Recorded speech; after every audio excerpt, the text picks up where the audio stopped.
What's up, everybody? We're back with another stream. It's been a couple of hours. I'm a little bit late. I'm a couple minutes late, but I was having some issues again with YouTube Live Studio or Studio Beta, and with this right here, OBS.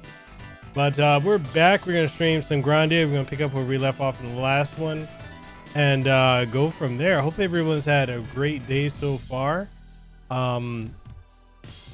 I'm looking forward to tomorrow because I can finally rest, because I really haven't had any downtime since I got back from HawaiiCon. So I am definitely looking forward to that R&R. But with that being said,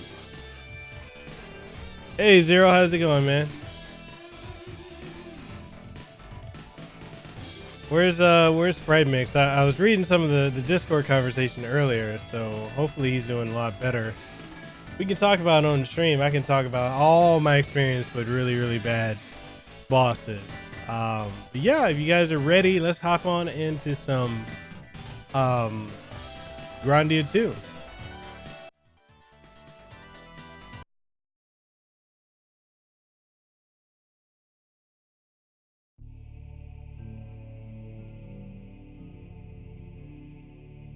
Oh, so I was right. This was Square Enix and Game Arts. I never paid attention to this part before.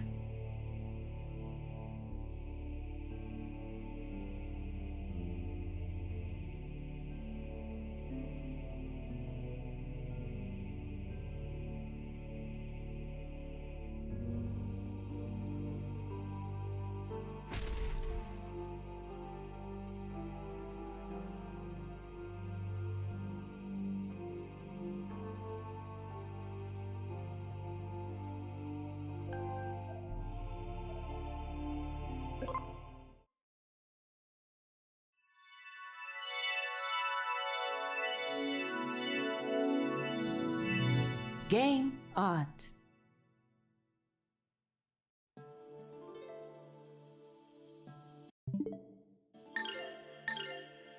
That was the last one they made too, wasn't it? Was Grandia 3?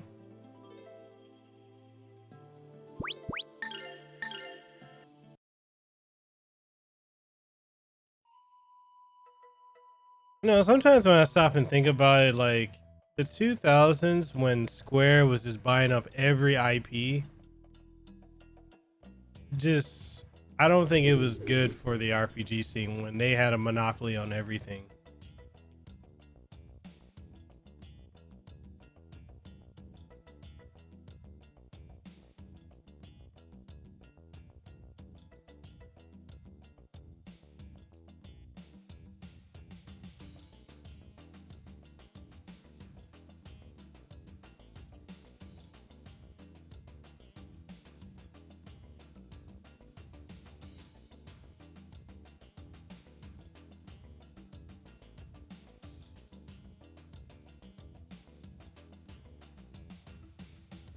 Oh yeah, didn't he teamed up with Becky Lynch today, right? He's putting her over. They're doing everything to put her over. To a point where I kind of feel like Becky Lynch is being pushed too hard. If that makes sense. Like, oh, I'm the man. I'm the man. You know, it's just kind of funny to me. Like we're in an era where they talk about toxic masculinity, and yet she's the man. Yo, what's up, Toy Valley Hunters? Yeah, I'm kicking it old school with this one.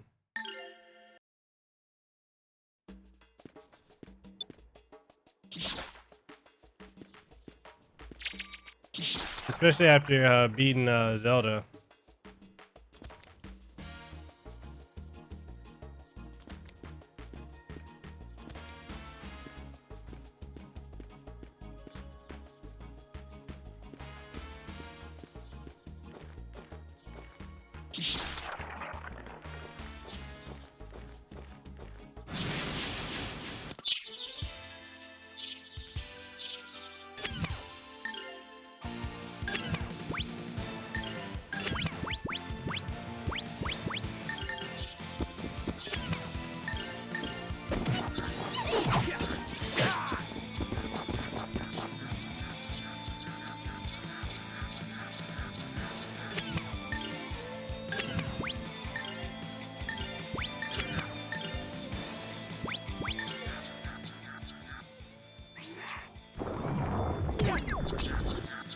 It really was, though. It was definitely one of the best games on the Dreamcast.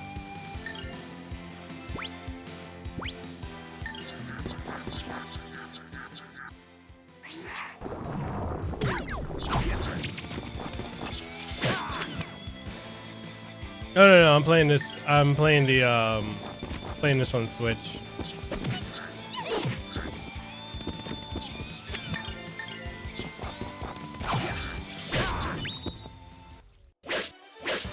You better practice if you want to beat me.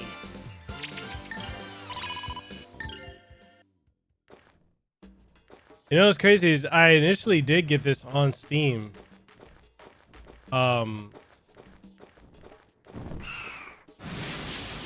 Because I was like, oh, I'm gonna stream this, and then next thing I know, it got announced for Switch, and I'm like, oh man.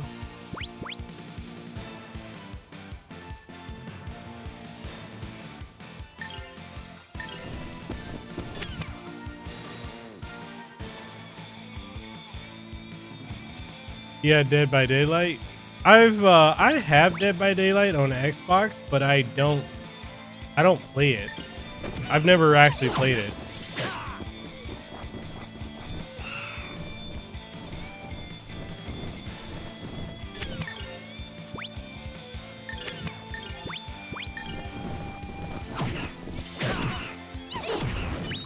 I wish I still had my copy for Dreamcast. Like I'm so mad that that got stolen from me.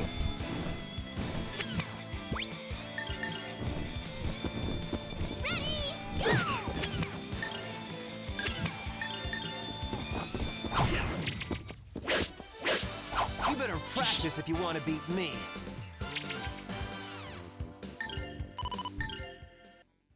I know we probably talked about it before, but what was the...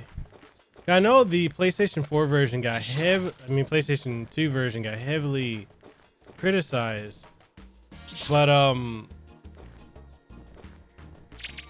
what was it about the PlayStation 2 version that, because I've never played it on PlayStation 2.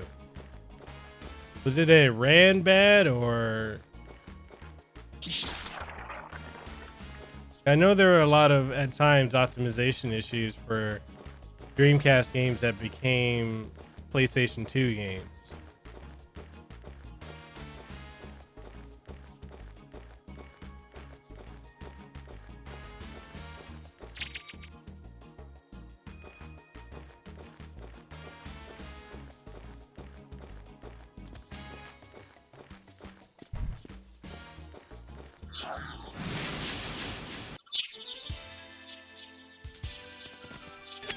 That's all that matters right there.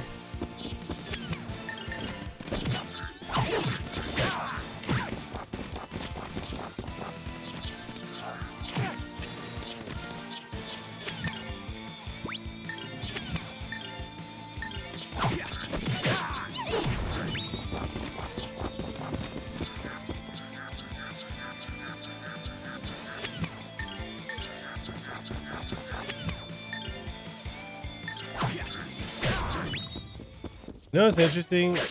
Practice if you want to beat me. All those threats I got today about the my interview with Vic, and I never got one thumbs down on that video, which I find to be hilarious.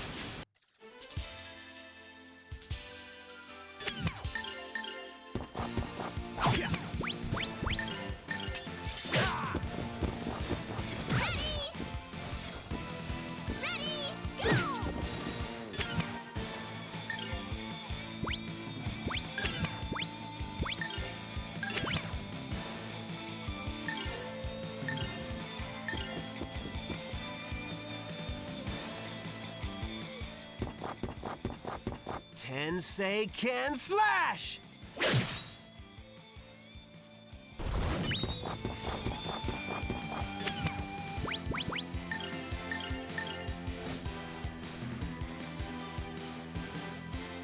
Here goes my impact bomb.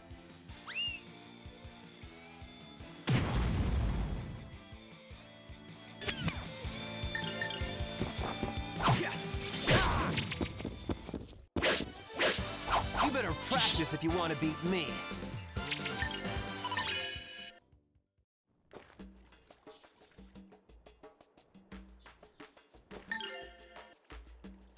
Yeah, so it kind of surprises me. I'm like, all that damn drama, and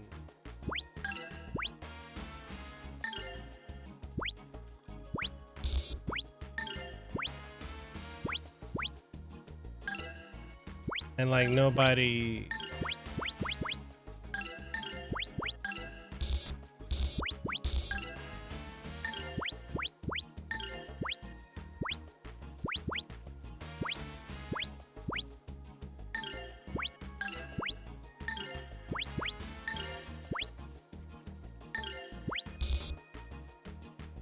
And the music in this game is so good.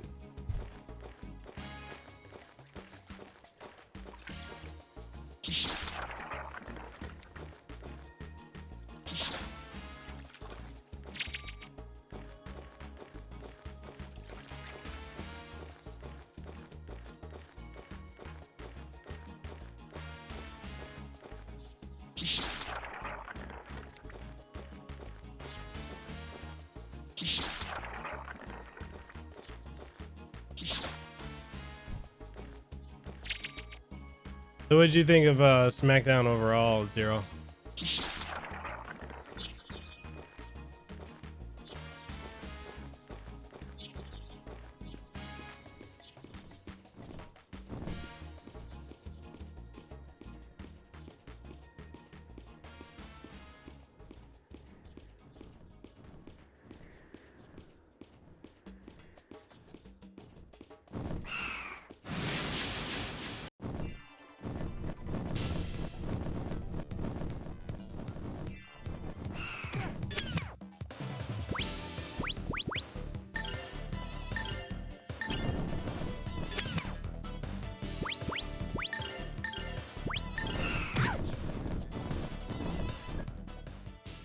There you go.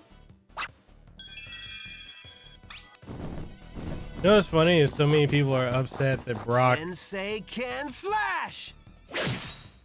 dominated Kofi in like what 4 or 5 seconds. I'm just thinking to myself, like, what did you expect?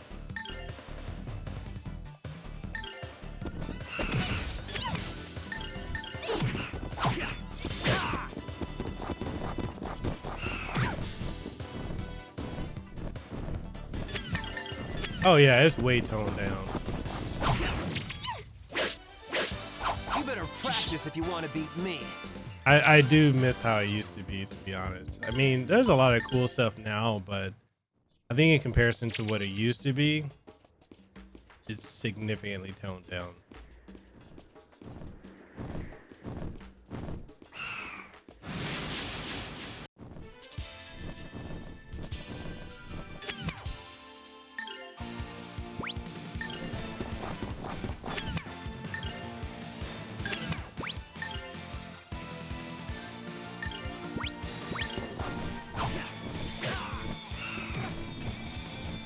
Here goes my impact bomb.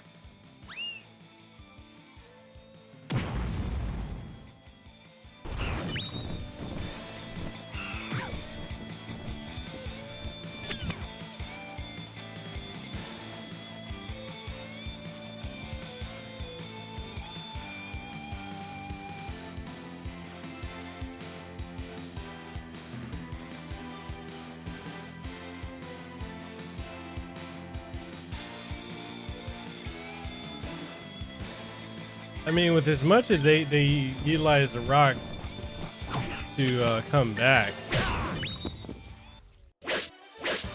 You better practice if you want to beat they me. definitely should make one centering around him. I think I mean, one of the things I was thinking of was that would be cool. You grab that treasure. Yeah, grab it. Oh yeah, I did. Yeah, you know, one to center around his rise from Rocky Maivia, the with the whole die Rocky die stuff, and then all the way up to his transition into the Rock and onward to his evolution beyond. You know, my favorite iteration of the Rock isn't the current one. I liked Hollywood Rock the most, and that's the one that was very short lived.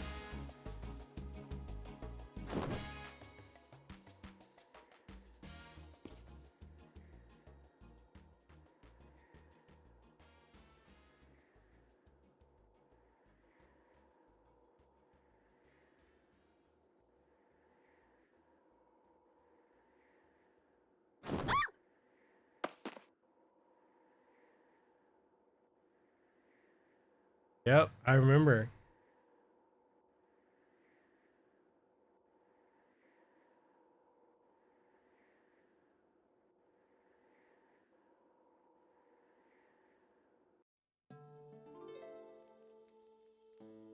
What are your thoughts on? Have you checked out AEW?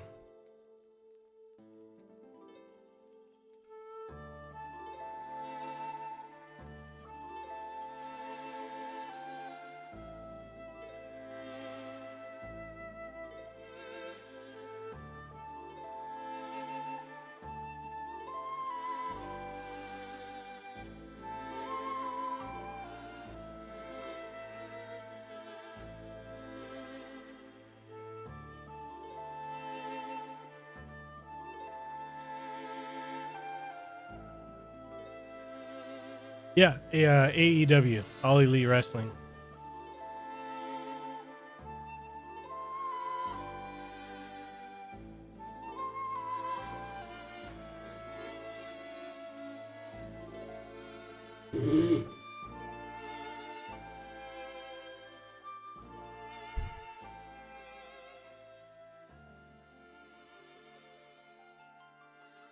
Oh, that's the thing with where Chris Jericho is the world champ, the one with Cody Rhodes and Kenny Omega and the Young Bucks.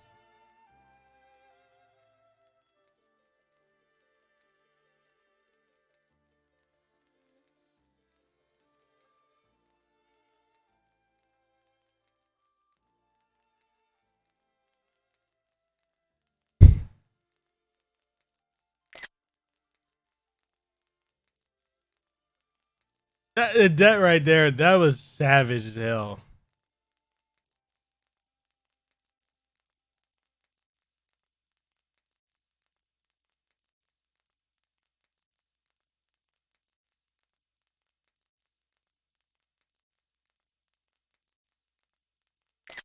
Right there, I got to screenshot that too.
A complete waste.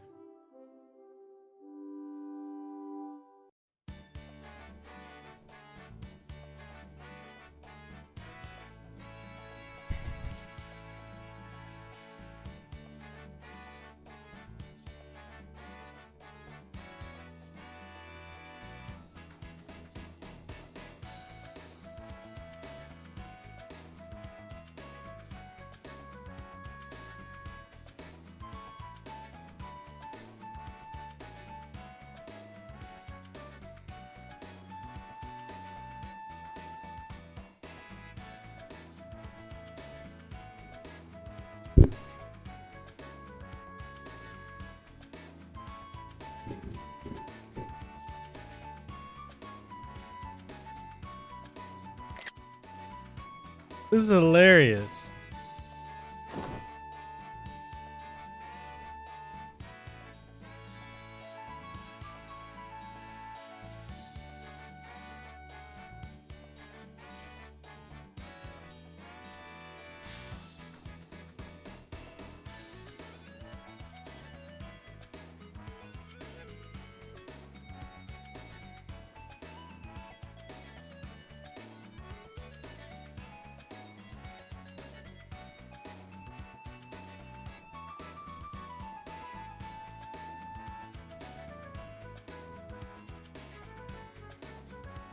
That's the one thing about the character interactions in this game is they're very, very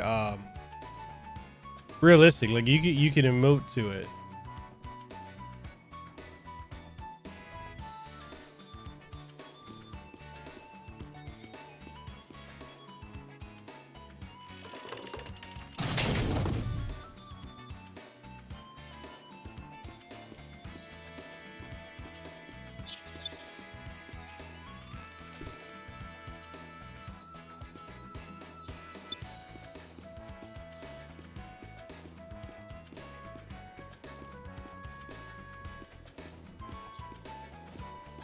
What did Grandia 3 play like? I haven't played it.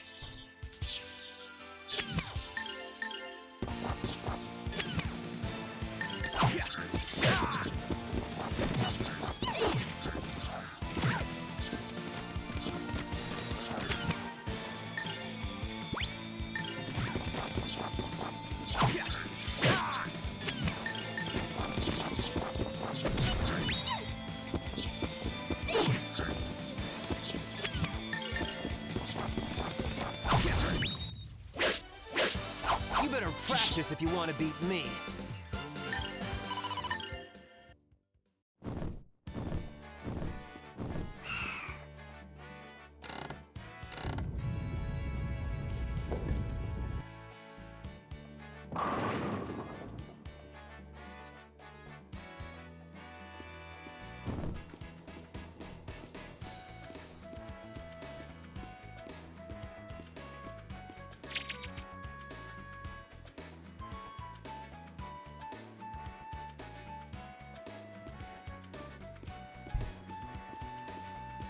Was the story for 3 as good as this one?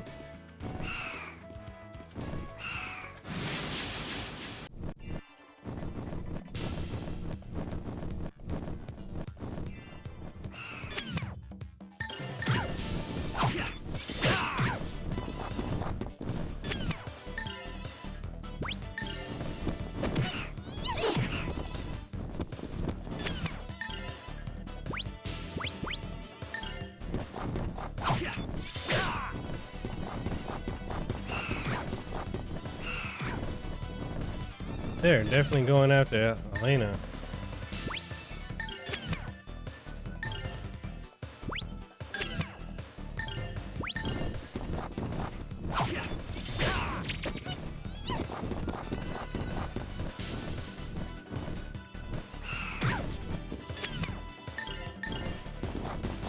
Oh, you mean in like 3?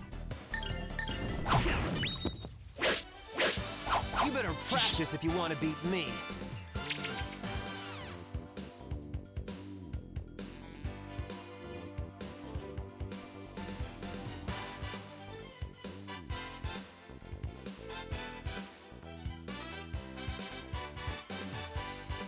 Really?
Let's go, Snake.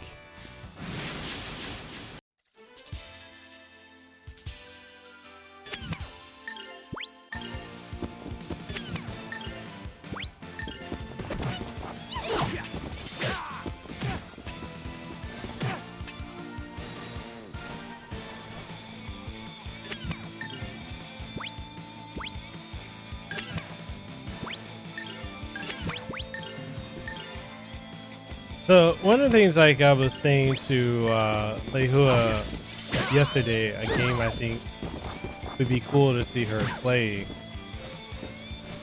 I think would be Final Fantasy 13.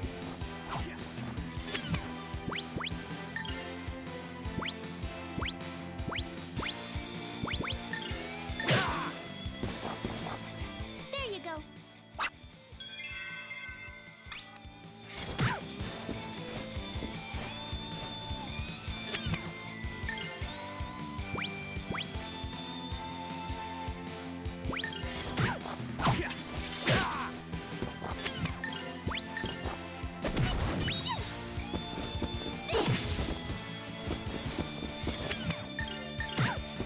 The main reason I think it would be cool for her to You stream better Final Fantasy practice if you 13, want to beat me. I think she would get into the story a lot.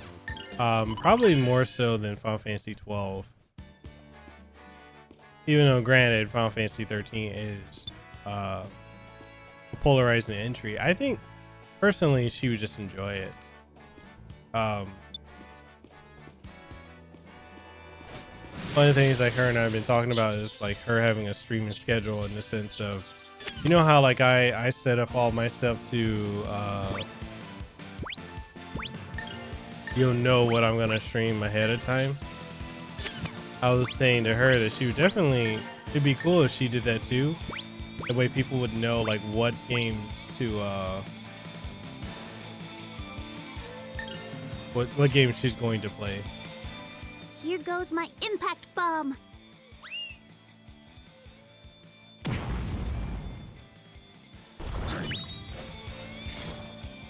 Tensei can slash!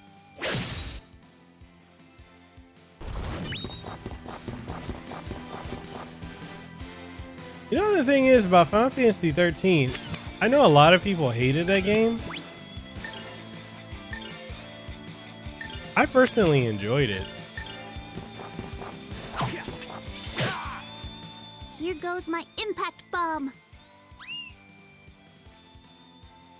Like, I like the linearity of it, and I found the story of 13.1 to be really I pray good. that we shall be safe ahead. I never really got into 13.2 and was it Lightning Returns. I have all three. I just never got into them. For me, my team was Hope, Snow, and Lightning. 13.2, when I first started, I just was confused about the story. I wasn't sure what that was, because you know the way 13 ended, nothing showed like it would roll into a sequel.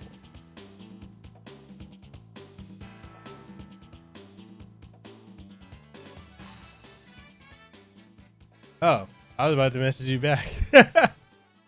What's up, Fabian?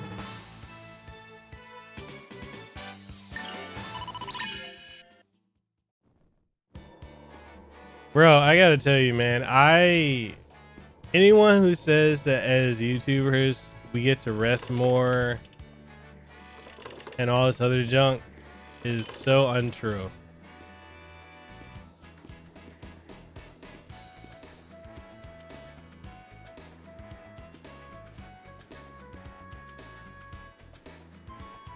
Yeah, rest, dude. I'm literally going off for like 3 hours of sleep. And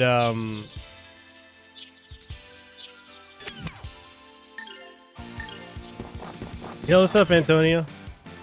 So many people are telling me like, oh man, you got it easy. All you gotta do is like just play video games and that's it. I'm like, I do a whole lot more than that. Here goes my impact bomb.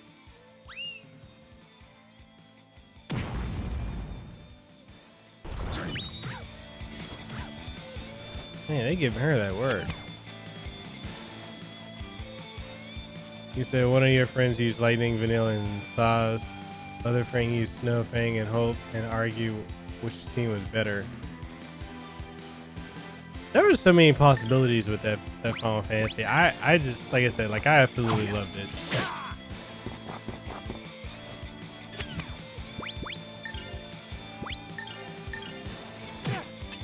There you go.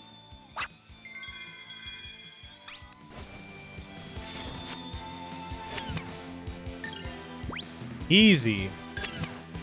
What the hell is easy about doing any of this?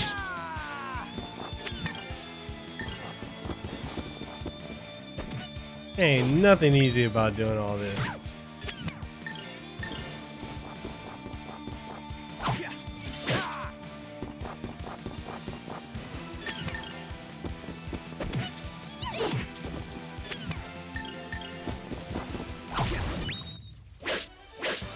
You better practice if you want to beat me. Like one of the things that so like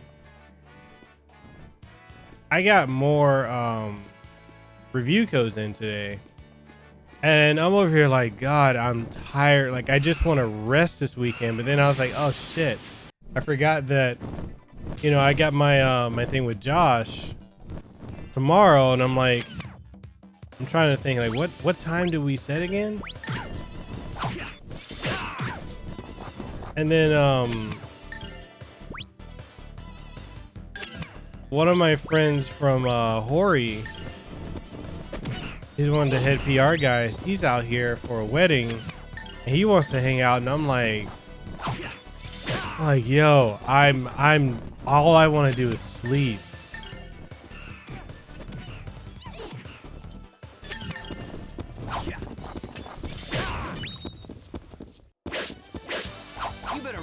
If you want to beat me. No, I understand that. These are the ones that came in were ones I wanted. Like I've been looking forward to all year. So I don't mind reviewing them. It's just all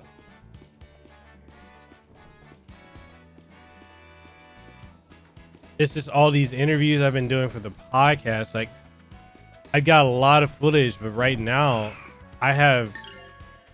I'll be completely honest with you guys.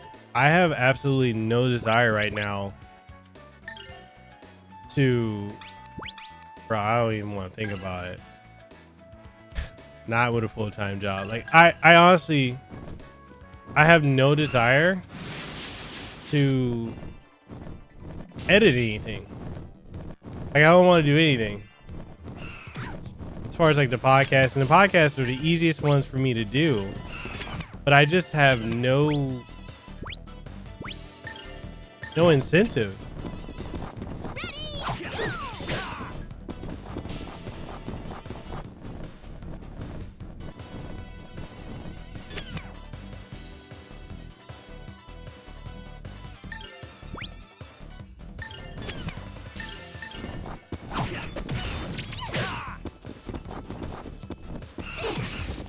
Ooh, that was timed perfectly.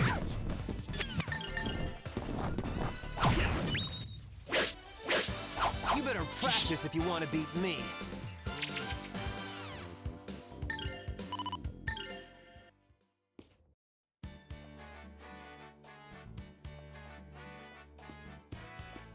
Dude, that's what I want my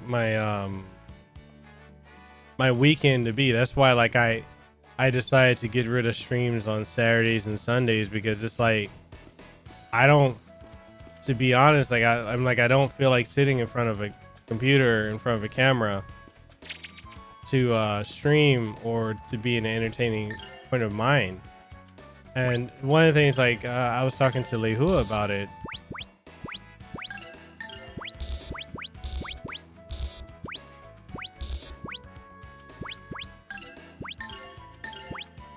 And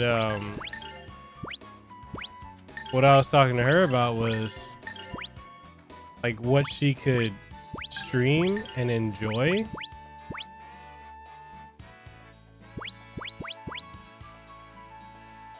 Because with her, you know, she's doing a lot of the games that she's playing. You know, we had a talk and she was saying that, you know, a lot of the games she's playing mostly, you know, because she feels like the audience would enjoy it. I'm like, no, play something you enjoy. Because it's like this. She was playing Shantae and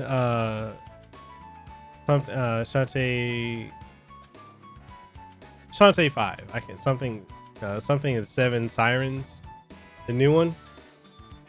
And I literally put it on the Apple TV. I have Apple Arcade, which is really good if you guys haven't tried it. And she was playing that game.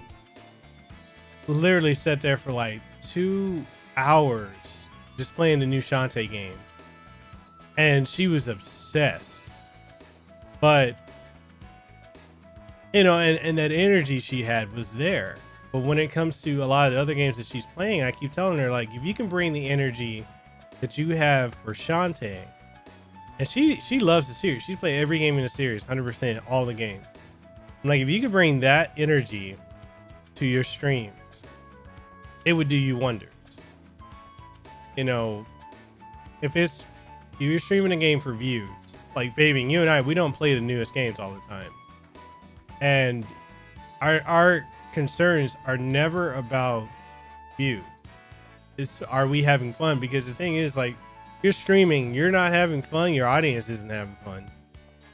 They're not really there for the game you're playing. They're there for you and your personality.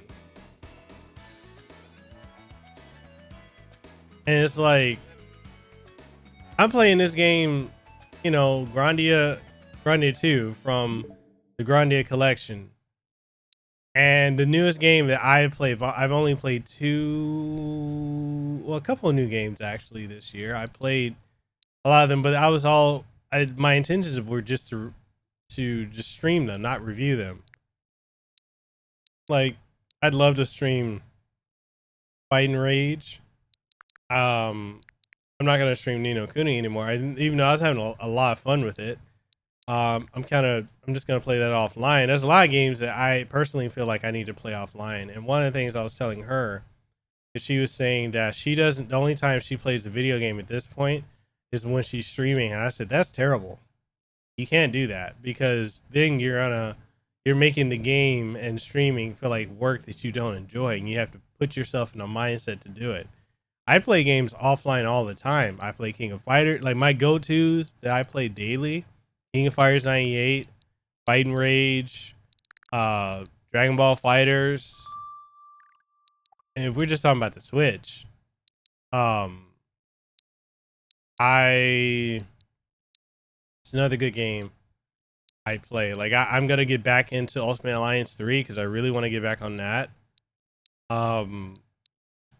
And Chasm, like, this game Chasm is a super underrated gem. A lot of people don't even know about and probably have never even played. But you like Castlevania and Metroidvanias, this is a damn good game that's just heavily underrated. That, Time Spinner is another good Metroidvania.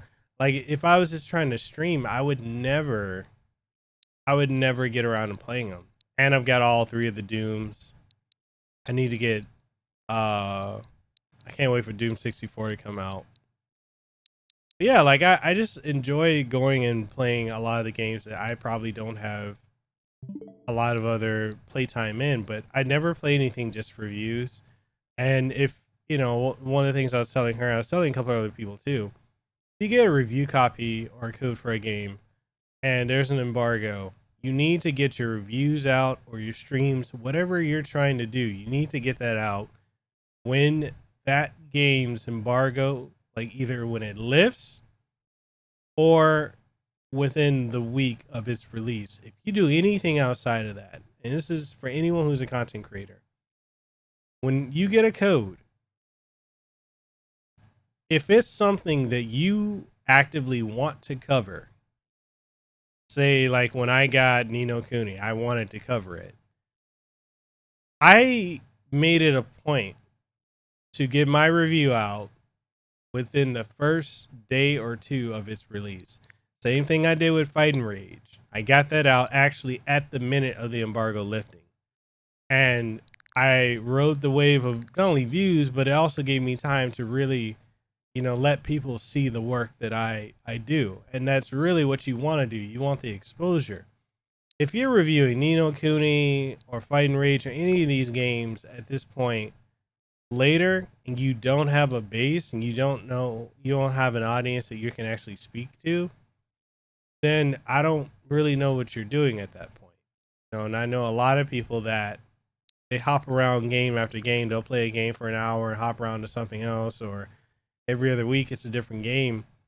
You kind of need to think of streaming the way you would back in the day when we had TV guides and we knew what time and what show was coming on, because your audience wants to see the content that you're putting out, but they want to know that you're going to have a schedule that you're going to stick to. And also it helps, like one of the things I learned from Fabian was scheduling all my streams. What's up, Sprite Mix? I'm scheduling all my streams, so now my audience is like, oh yeah, he's going to play this day. So it's like, if it's a game that they don't want to see, they're like, oh, okay, I'll catch the next stream, but at least they know what is going to be streamed. And, the other thing I see a lot of content creators not do is not like make any effort to connect with their audience offline. I know I have Discord. My Discord is primarily not active. It's usually just me, Sprite Mix, and Zero. We're usually the only 3 active people in a Discord of like 20 something folks, but it's still there in case, people want to hop in, they want to talk, cool. But, I make it a point to where I want to communicate with you guys offline. And a lot of people just seem to not get that. They don't understand that if you want to be successful in this is what you have to do. It's you got to treat this like a job, but it should be one you enjoy. It shouldn't be that hesitation. Let's see, let me catch up with the chat.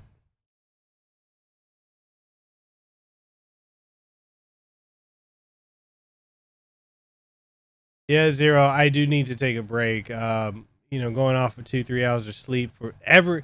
And this started from when I left for before I went to Hawaii Con. Literally the entire month of September since I quit my job. I have been going non-stop with interviews. I've got at least 20 something interviews and no desire to edit all of them. And I'm setting it up in a way now where it's like, that's content people can come to and enjoy. But instead of me just, I'm just going to upload it, I set it as I'm going to start like I did with the Vic one today and just set it as a premiere. And that's just one content that I want to have coming out. Excuse me. I want that coming out every week on a Monday. I made an exception by having the Vic one come out because, you know, I told him I was gonna get that out soon, so that one's out. And then, you know, 3 times a week I got the streams, and then I want to get a review out once or twice a week. I want to have consistent content that you guys can expect and know that's gonna come out. Um, so it's just working with that schedule. I think I'm gonna slow down with all the reviews, not the reviews, but the interviews. I feel like I need to take a break to recharge.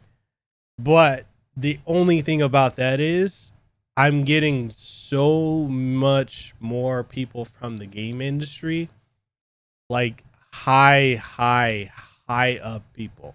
The person from Capcom that I interviewed today, this morning, she's very high up. Very high up.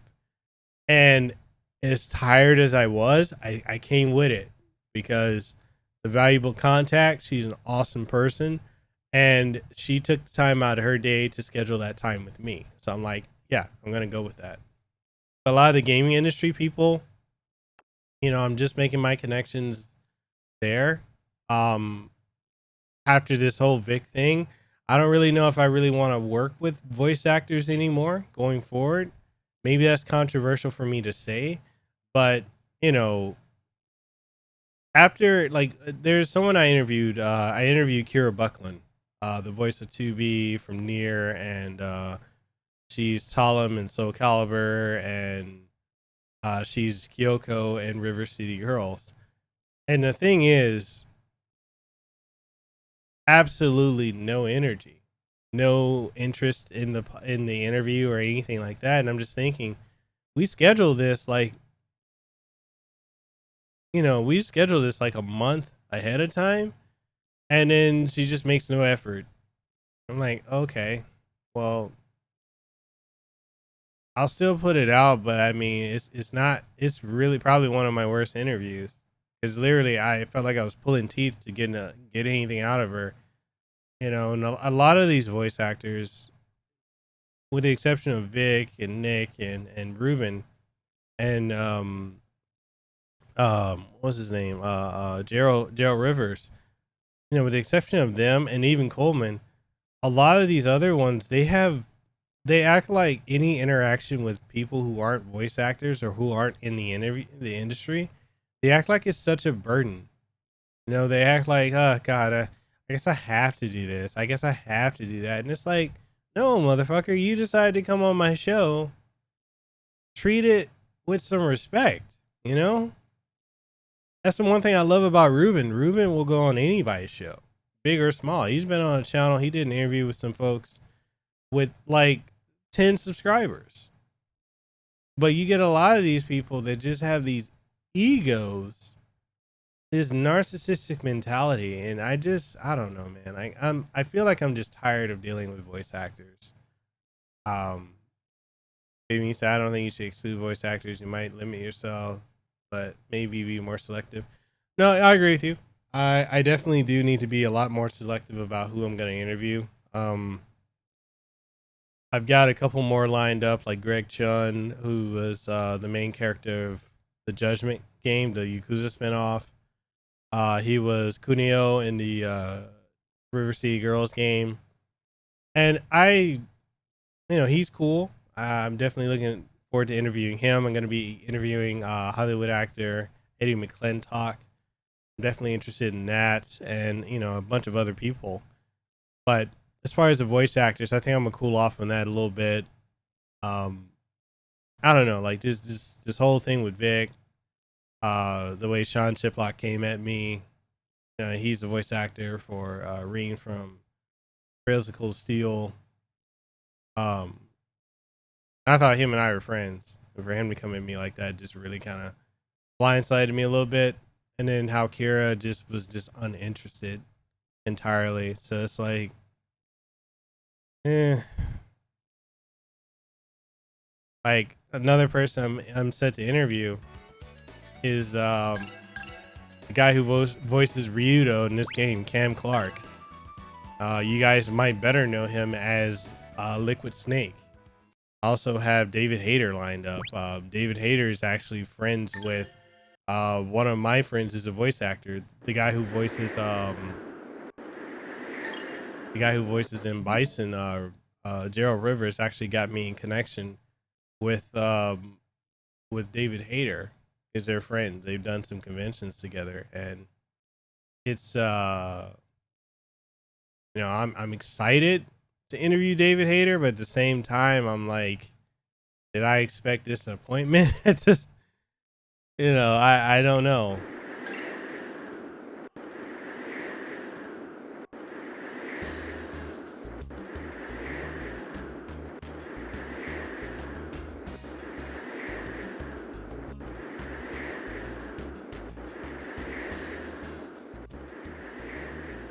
Just I never intended for the podcast to become my main focus for my YouTube channel. Um but it seems to be like one of the biggest draws, with the exception of my reviews. And people have told me like they really enjoy my reviews. It's just, and Fabian, you probably go through this too, like it's not easy to bring that level of energy to a review, especially unscripted ones, time and time and time again. Like editing for me, a 7 to 10 to 20 minute review, that can take a couple hours. You know, you got to clean up the audio, you got to clean up the make sure the cutaways and stuff, the inserts and everything are good. You got to make sure, you got to make sure that you know your software doesn't crash, because a lot, I use Premiere and that shit crashes all the time.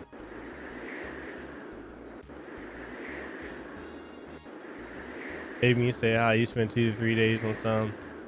Dude, you spend months on some videos. Like some of your stuff, you're like, man, I've been working on this, I got this much done. I'm like, I don't know how you do it.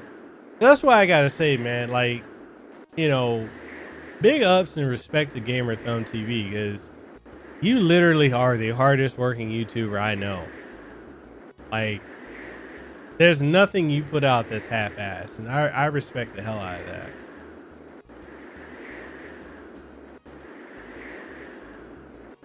I'm telling you, so I'm actually more interested in music composers than voice actors. Some actors are interesting whenever they don't have a huge ego. You see, that's the thing I don't understand, like why some have such huge egos, because you got some really down to earth people like Nick Apostolides and Ruben Langdon and Vic and Gerald Rivers that don't have these just narcissistic, inane egos.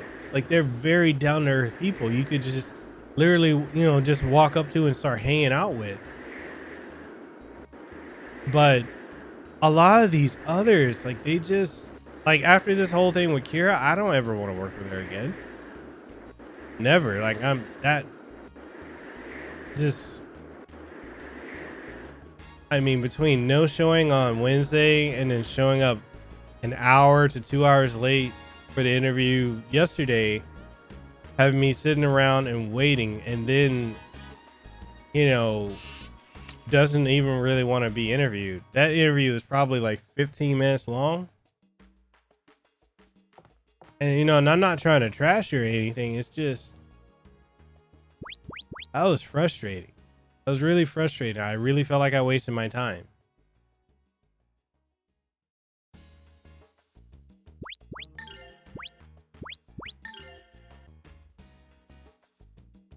Antonio, you said I'd actually more interested in music composers.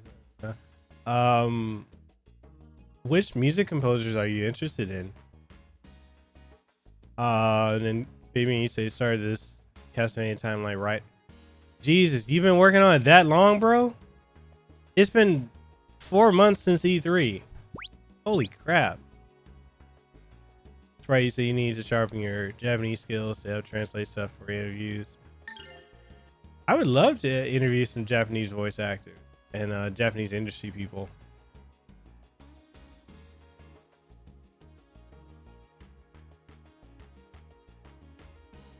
He said, "End of." Good God, bro. Hardest working man I know on YouTube. Antonio, you said I was watching an interview with Malik Yoba, and he thinks he's Jesus Christ himself. It's like some of these less famous actors are the worst.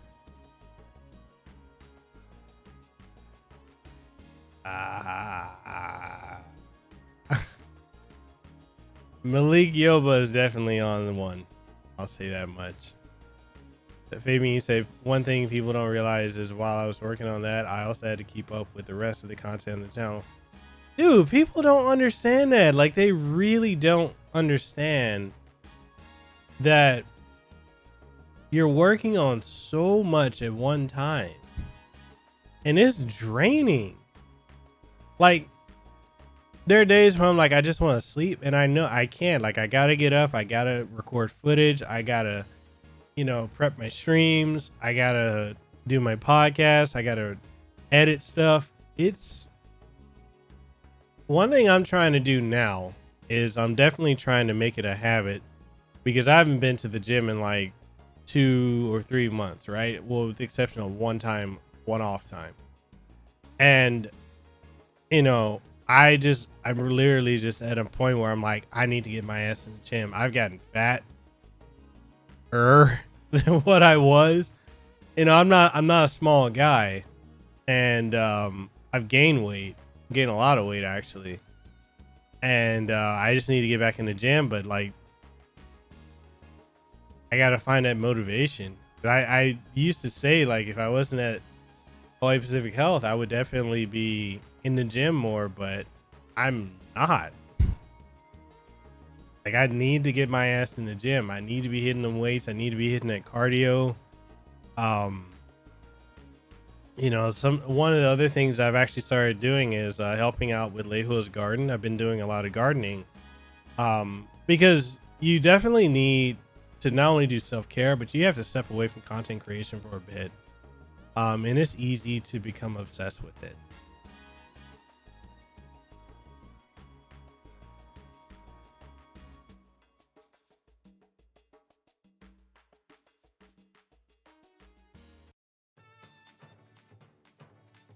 That's very true. It is. You know, now and it's funny because Fabian and I, we talk about this all the time, but like, I recently, even today, had somebody tell me, you know, that I need to, you know, go back and get a real job because this isn't a job. There's no real work in this. And I'm over here like, you gotta be fucking kidding me. This is work. This is a lot of work. This is and people just don't understand how much work content creation is. God, this is some serious work.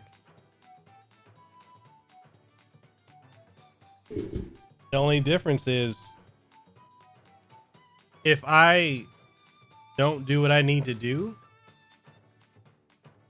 nothing gets done. I don't get paid. And the thing is, when you're starting off, like where you're at, if you're where I'm at now, I'm not making a whole lot of money streaming. Like, I'm not making anything other than like whatever ad revenue I get here, which isn't a whole lot. And, you know, if people do like a super chat, or if they become channel members, or if they support me on Patreon, like, that's it. That's my income. And it is scary going from full-time, you know, 80K, 90K a year to this. But the one thing I've gotten back is my health, my peace of mind that I was absolutely losing. You know, my marriage has actually improved because I actually am spending more time with my wife. The only stressor is the finances, but you know, I'm just going to keep at this because this is something that I want to do. I'm trying to get to Fabian's level. I'm trying to get up there with you, bro. I need to switch chairs to my chair. You know, I need a better chair. So Technosport, you want to sponsor me like you're sponsoring Lehua? I would love to have a chair. I'm gonna switch to her pink chair.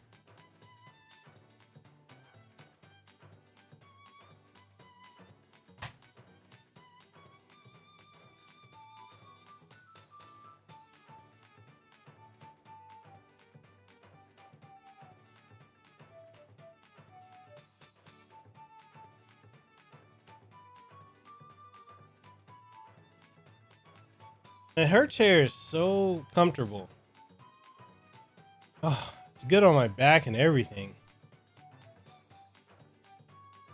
Fabian says ignorance is people that have never edited anything in their life. They have no idea the process of editing. Editing, because you could mess up one thing, and God help you if you don't save yourself and you accidentally delete everything you worked on your timeline.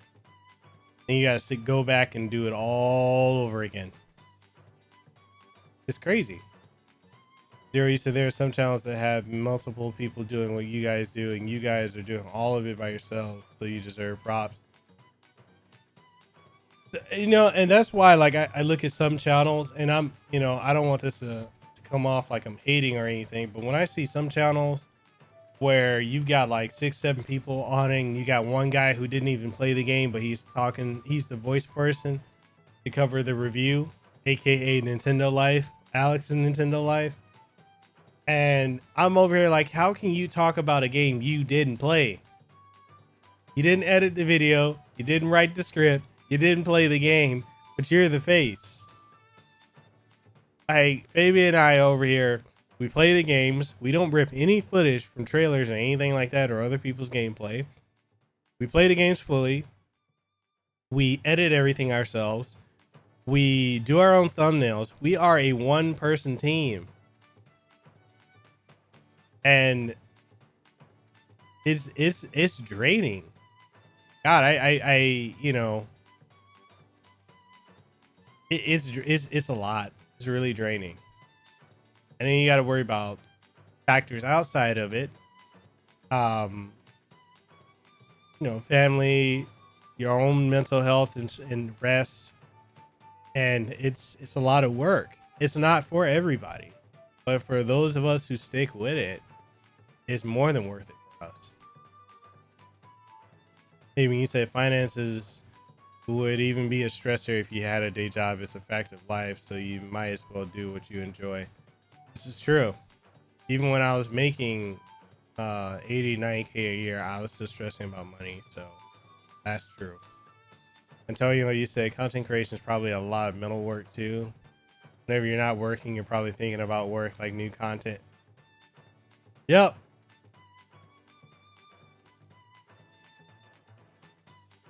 Fabian said, I don't even know if I would ever want someone editing anything for me. It's such a personal thing to me. I understand. I definitely understand what you mean by that. It's a very personal thing. I gotta get one of these chairs.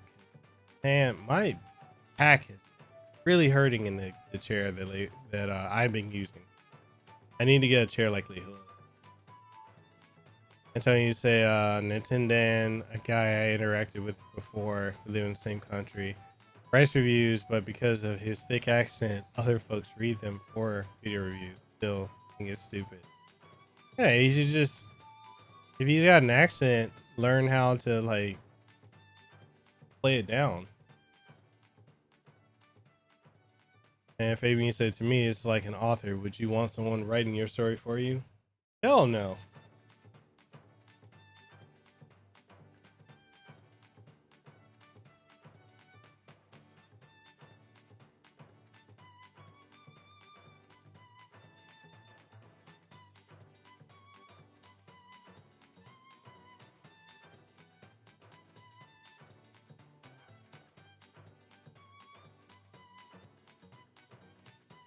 This seems like a typo. You retire. Oh, no, never mind.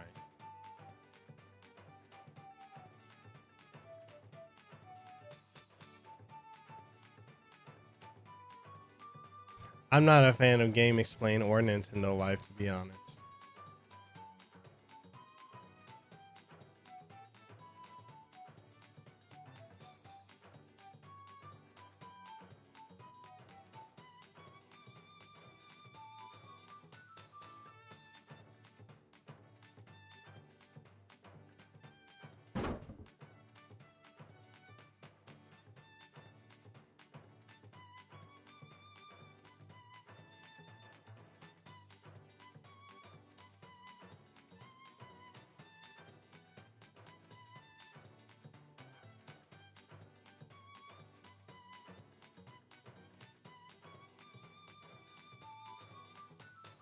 Oh, I'm quite aware of Philip Mution, as I have said before.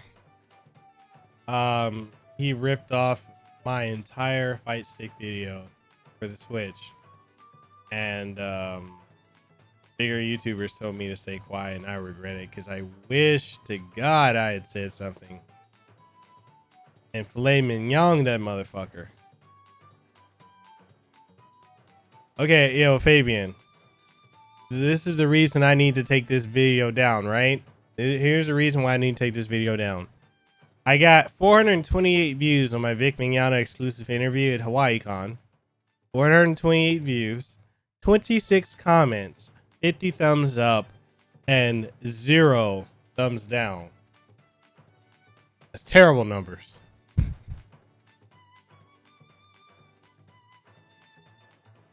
You see, you remember this part, right? Yeah, this is where I get Rohan, right? He said in Castlevania Timeline 2 went public. Ooh. I know what Lehua and I are watching tonight.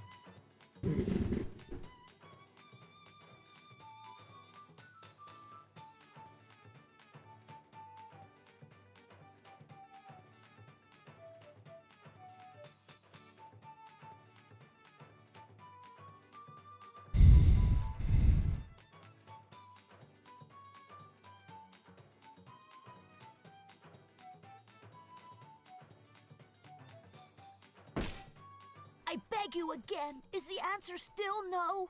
When I say no, I mean no. We're born with so much luck, kid. Personally, I'm saving mine for retirement. Yeah, retirement. What the boss says is right. Right, Paella? That's right. Bravery's not the same as bravado, right, Gonzola? Push your luck and you'll lose it all. Yeah, it's just like Paella says. The odds are too stacked. We just ain't cut out for these high-stakes gambles. Please help me. I beg of you. It's precious to me. You just don't understand how the world works. It ain't our job to be fighting in the first place. If you want some monsters slain, boy, why don't you go ask the GeoHound over there? GeoHound? Never heard of him. Jennifer Hill is Rohan. Please, a monster has stolen my precious medal. It was a memento of my mother. Will you help me get it back, please? I can pay you whatever you ask. Sorry, I cannot spare the time. I'm already in the middle of one job. Ryudo, I think we should try. Aren't we in a hurry to get you to the cathedral? Sorry, kid, but you'd better give up on your medal. Do I have to? Oh, I guess so. Yeah, that's Liquid Snake. It's Cam Clark.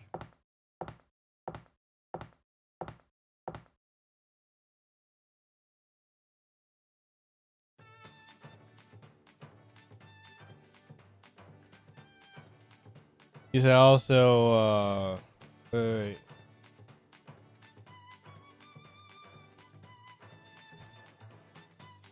You said, Mikhail, a question. Do you also doubt bigger YouTubers actually 100% a game for their reviews? Because I personally can't believe they even 50% a game.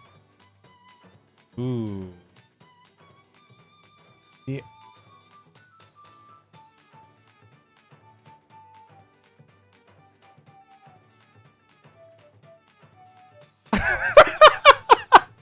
God damn it, baby, you beat me to it.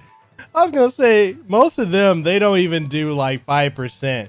Dude, we got people out here throwing out 5-minute reviews for. Look, Alliance Alive is a 60 to 80 hour game. We got our codes for this game on Sunday, if not Monday.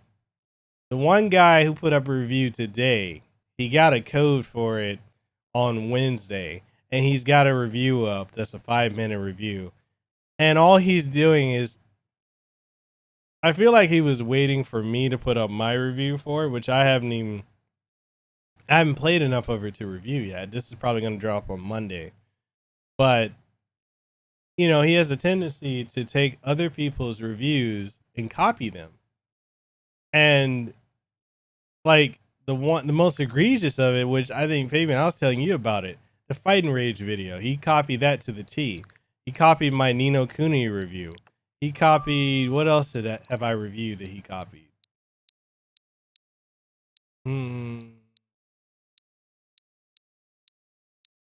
Something else I did, but he copied that too. And it's a common thing. And I think a lot of these, you got two types of people that do it. You got bigger YouTubers that do it. You got smaller YouTubers that do it. There's a reason for both. Bigger YouTubers do it, and young, and you know, if y'all have a dissenting opinion, it's fine. We can talk about it. Bigger YouTubers tend to rip off of smaller ones, or just take a written review for a game and reword it and put it up because they want that ad revenue. They want whatever they need to satisfy, not only the ad revenue, their sponsors, and whatever else. Like, they're getting a kickback, and they will do anything to keep it going. Then you've got the smaller ones who do it where they're just trying to get seen. They're trying to get recognition. And they think that they hop on every popular game that comes out and try to put out a review. They're trying to beat the algorithm to get noticed. And honestly, the ones who rush to put their stuff out, there's no difference in their personality from one to another. Like, if you put them all up against the wall, you wouldn't be able to pick out who's who. So you see a lot of that. But yeah, they don't. Bigger and smaller, a lot of them don't put out. They don't, like Fabian said, they own 25%. I don't even believe many 5%. Like, I can go here, and you could tell how many hours I put into a game. I didn't start playing Alliance Alive until about 2 days ago. I just haven't had the time. I played Dragon Ball Fighters only 2 hours on the Switch, but I played more on my PlayStation 4. I've sunk a lot of hours into Street Fighter. 10 days ago, I started playing Fight and Rage. I don't know why this says only a little while, because I play a lot of King of Fighters 98. I put 20 hours into Nino Kuni. I don't believe I put that many hours into YouTube. Maybe I have. Daemon X Machina and God Eater, I haven't really played a whole lot of. I need to go back and play them. But you can see like which ones I put a lot of time into. I'm actually shocked I played this much of Smash. But then when I see other reviewers, I mean, I can go and look at their stuff and tell who's actually playing what.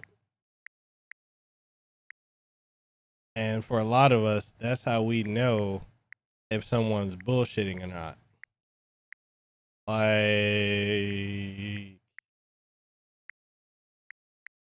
I don't know why I have him as a friend. Him and him, I need to get rid of. Let's go down. That motherfucker too, and that one. I don't know why I have him.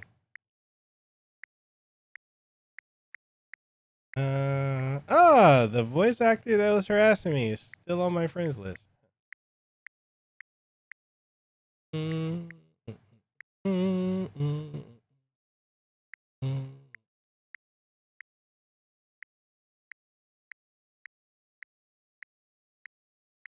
Where is this dude? I know it ain't been that long.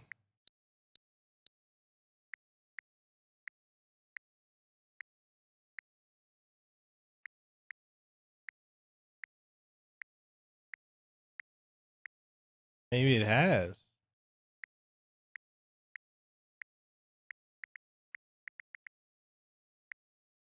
Huh.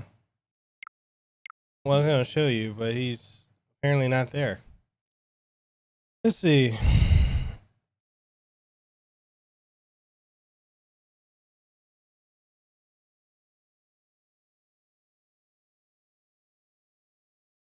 Antonio, let me go further up.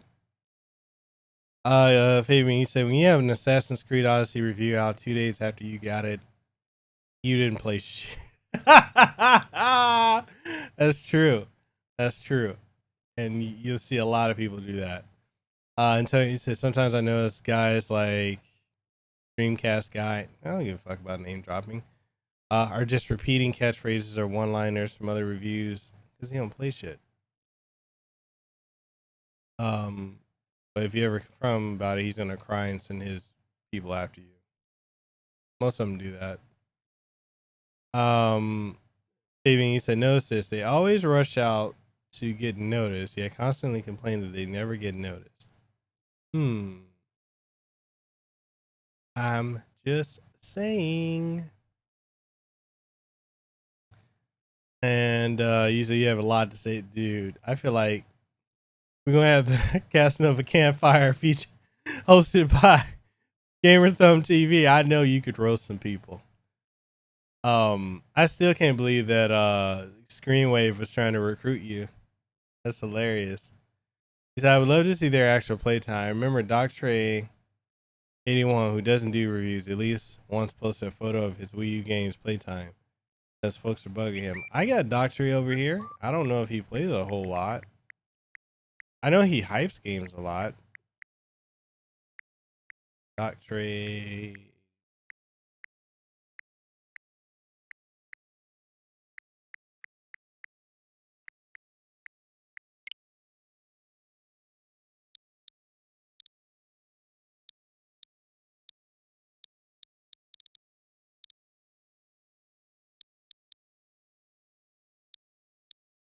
This is a question I have.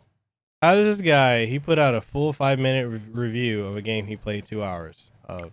I don't understand that. Doctor 81. 50 hours YouTube. He played a lot of Doom. He's barely played either of those. Hasn't played, he doesn't really play a whole lot. Hypes a lot. Barely plays anything.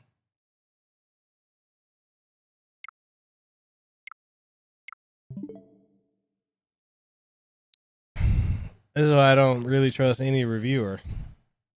A lot of them are full of shit.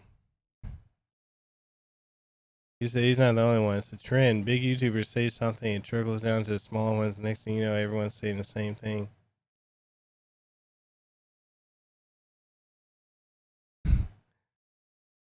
And nobody's played it.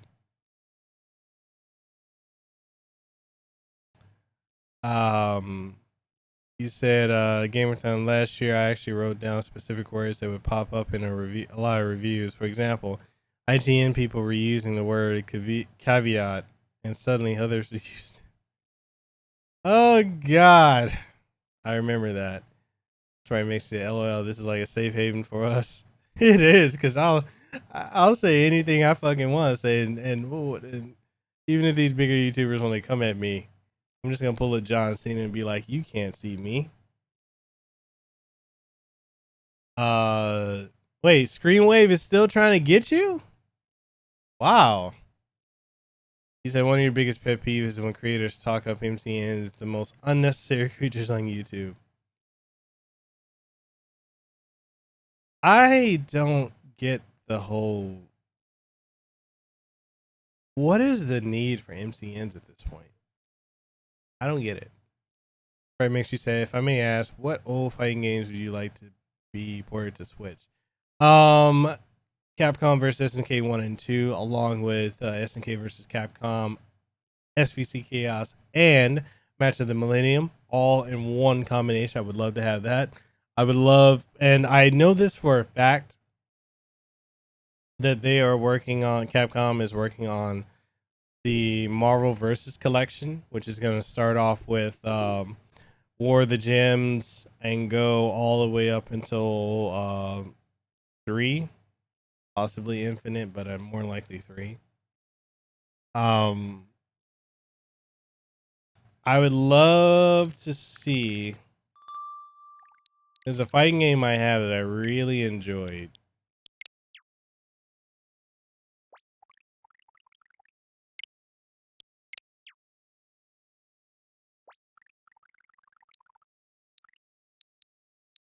I would love to see another Karnaz's Revenge title. Or I really enjoyed Karnaz's Revenge. I thought it was excellent. I want King of Fighters 11 because I never got to really play that one. I heard it was great. Double Dragon Neo Geo I would love to have, as well as double Rage of the Dragons, which is, I think Rage of the Dragons deserves a return.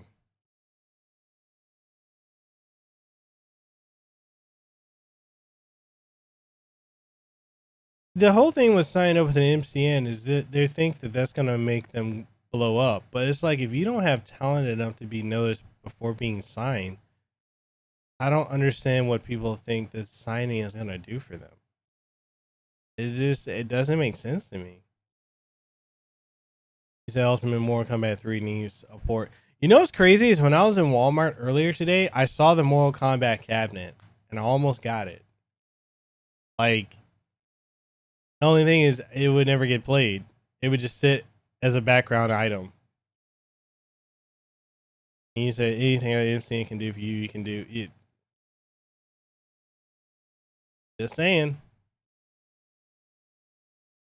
Zero, you said I've been wanting a Versus collection for a while, but I also wanted to have X-Men Children of the Atom and X-Men versus Street Fighter. Yeah, it's so the one that I've heard from Capcom, some people in Capcom, is they're going with the original. Was it War of the Gems or was it Children of the Atom? I think it's Children of the Atom.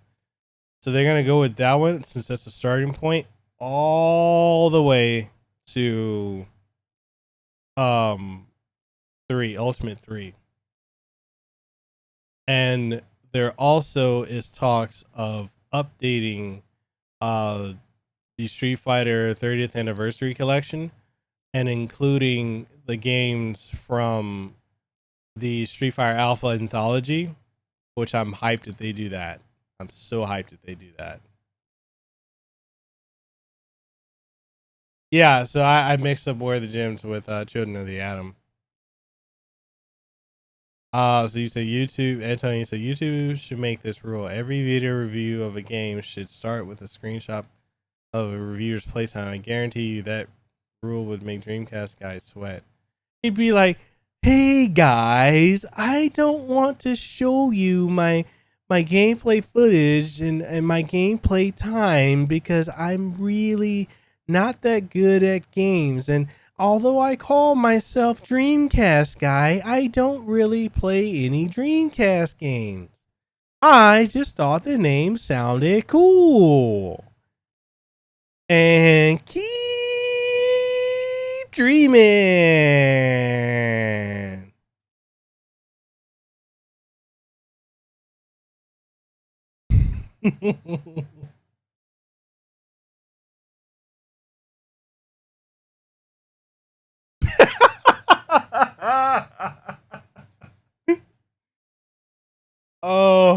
Oh God.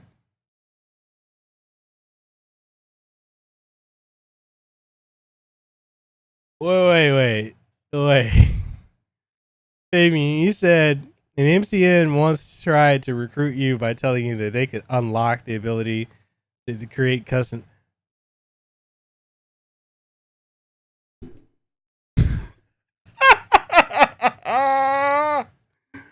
Oh my God. These Alpha 2 Gold and Super Gem Fighter mini mix. I would be all for that. If they would just include some net code for Alpha 2, I would be happy because I don't like Alpha 3 to be honest.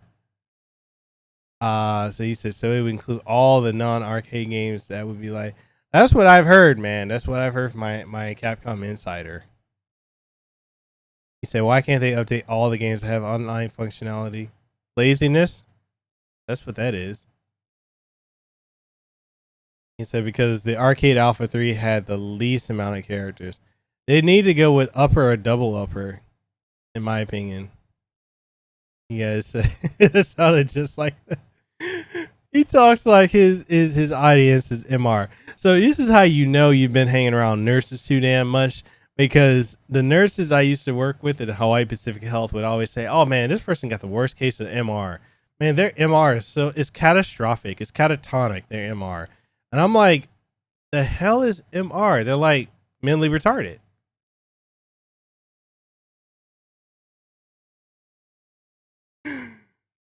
Oh.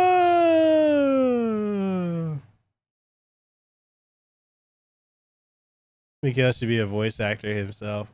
No, who should be a voice actor is Gamer Thumb. He's got the voice for it. He's got that. That's it's inappropriate for me as a guy to say it, but that smooth, sexy voice going on. So he should do it. He said, "Not even kidding. I can make custom thumbnails right now. It's called having a having a computer." Oh man. He said, "You really want to fight against me in Alpha 2? You sure about that?" Sprite mix. I want the smoke. I want the smoke. Yeah, the PSP Alpha 3 Max, which had all the characters. That was the best one. I love that one.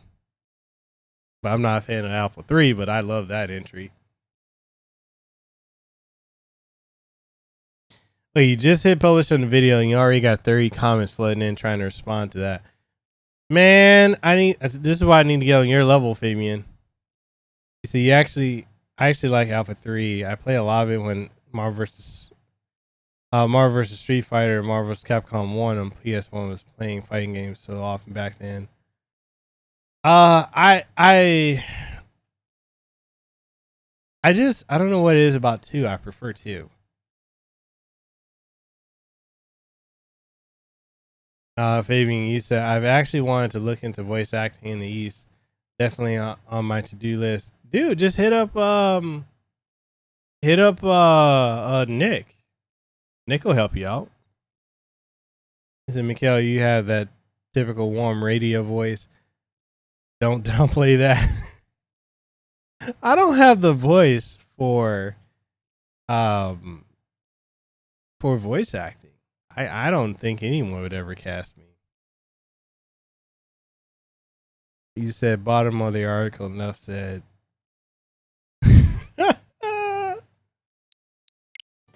Oh my god.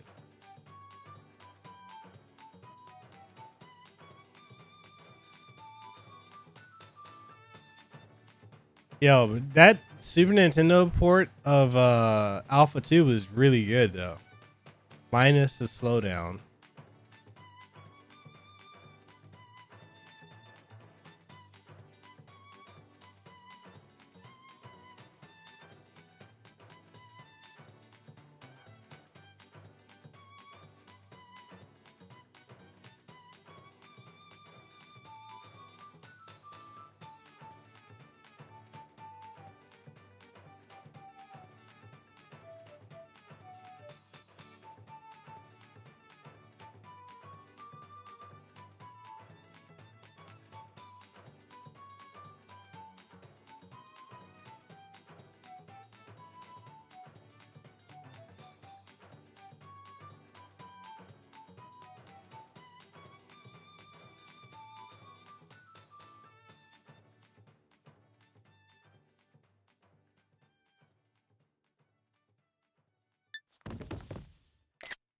Yo, she just got drunk.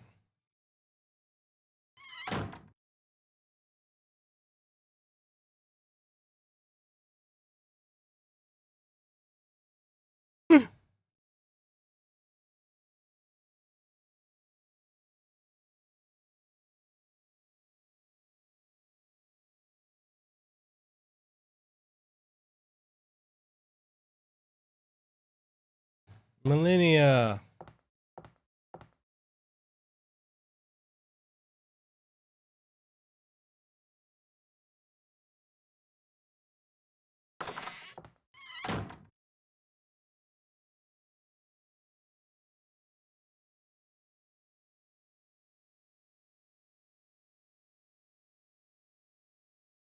I do know that anime.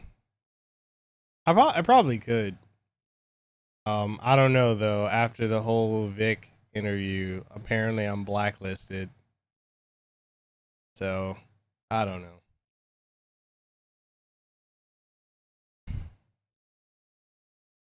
Is it bad that I get like if I get a really bad impression of something that I just don't want to deal with it? Wait. You said, haha, someone come in that I sound like Tom from Toonami the little. You actually do. You and Steve Bloom have a very similar voice. You say you're blacklisted. That's racist. That's racist.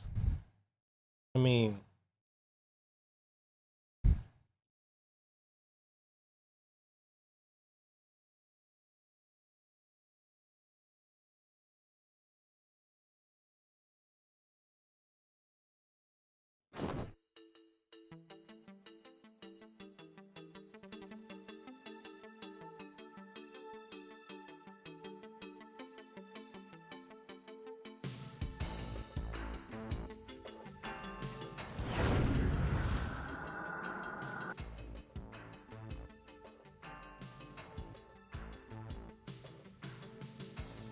and I never would have known that Millennia is voiced by the same person who did Ariel if Zero, you hadn't have told me.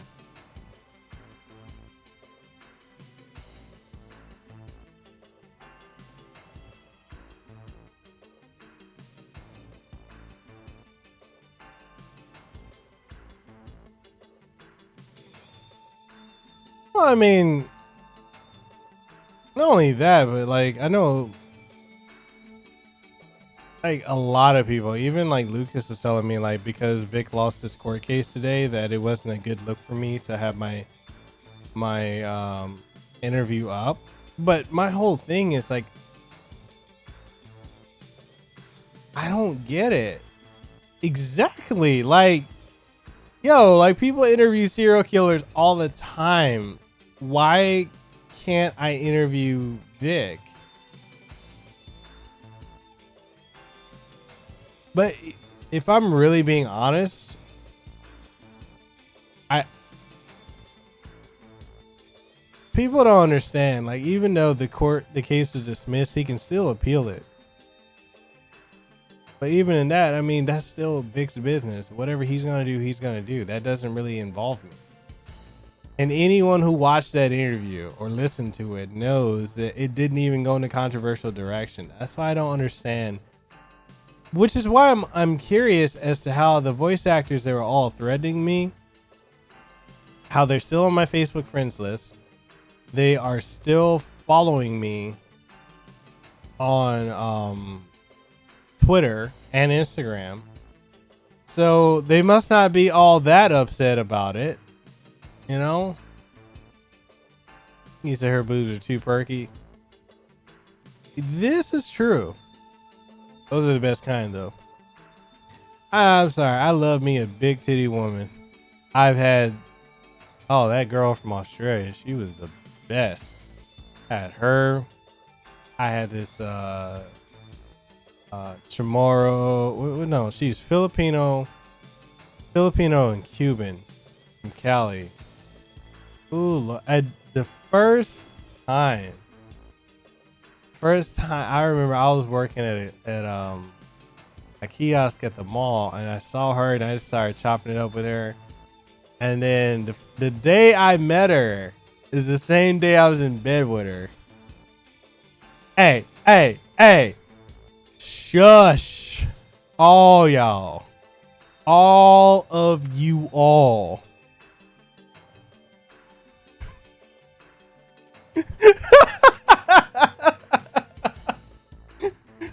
I gotta keep it real.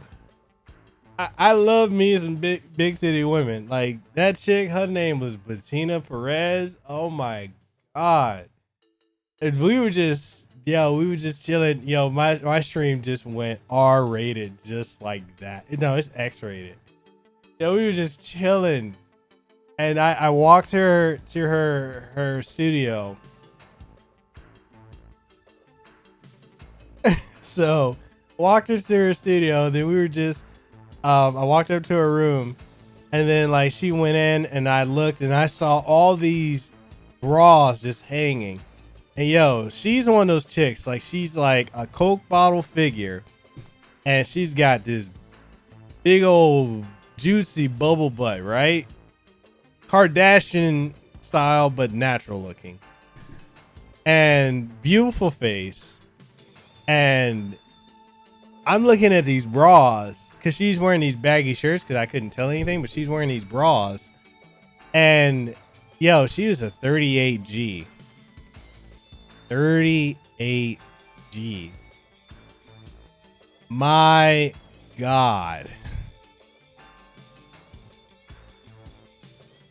And then like I was sitting on the bed with her and just like I asked her like, yo, I'm like, is that your bra? I'm like, what size? She's like, oh, I'm a 38G. I was like, damn, that's quite delectable there. And then she laughed. She's like, you want to come in? I said, yeah, I'll come in. And then we just sat there in the bed, and I was like, yo, can I kiss you? She's like, why? I said, I'm curious if you're a good kisser. She's like, why do you want to know? I'm like, oh, I'm just curious. I just want to find out. And then that led from me kissing her to she was like ripping my clothes off, trying to get frisky. And I was like, all right, well, I'm in it. Let me and get that good impression. Oh God.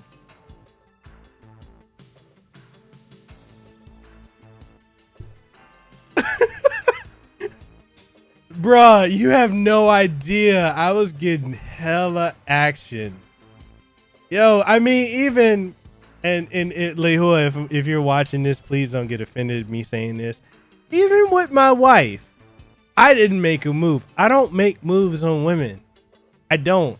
I just let them do what they do. And next thing I know, I'm in bed with them.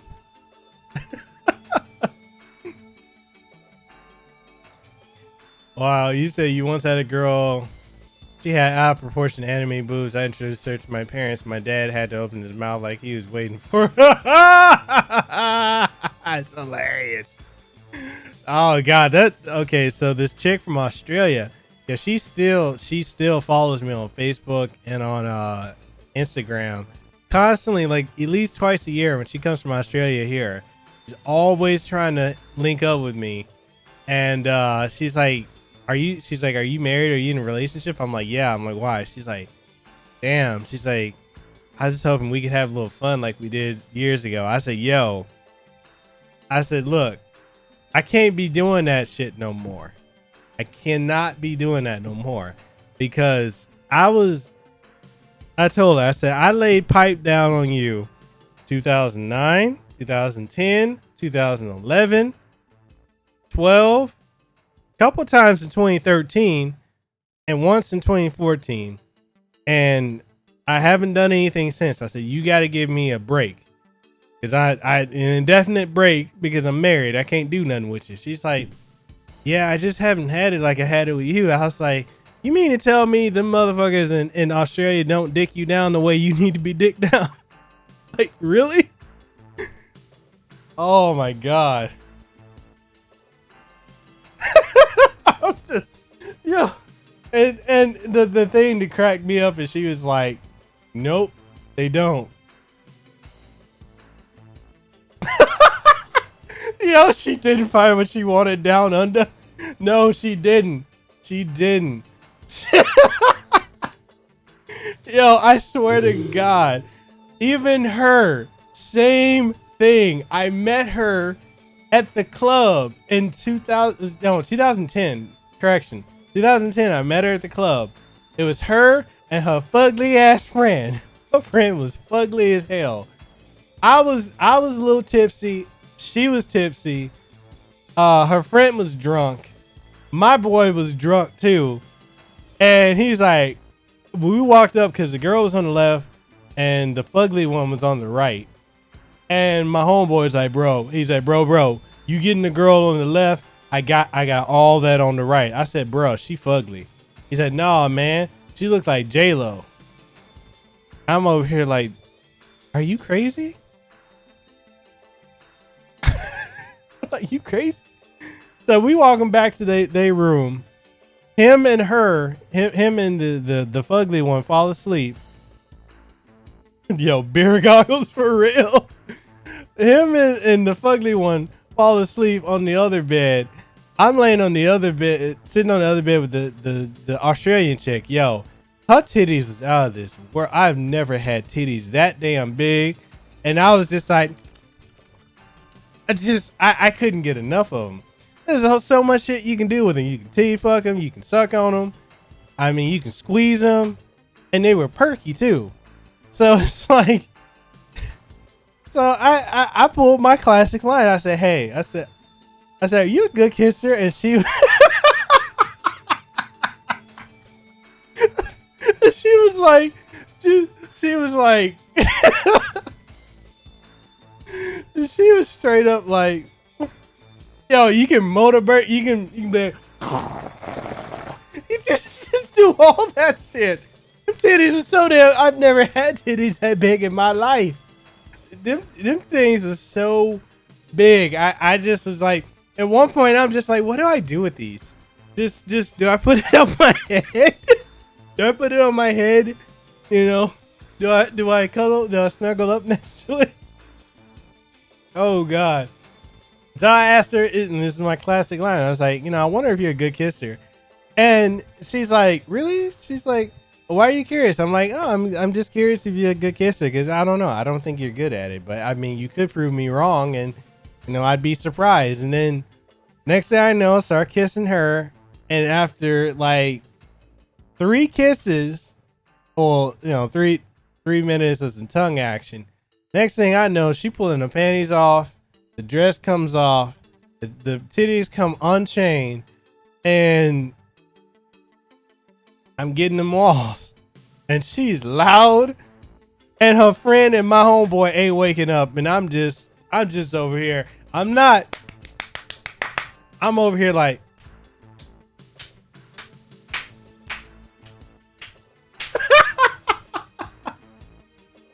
oh God.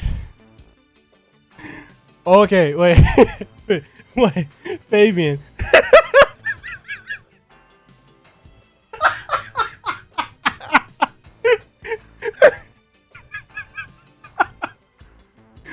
Yo, this is why I need to have another show where I could just go uncensored and just say whatever.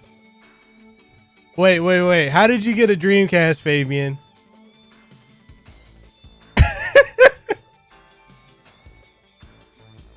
Like, how did you get it? And you say this video has been demonetized. Yo, actually, let me go and check. Let me check if I got demonetized. I'm curious now. Nope, I'm still monetized.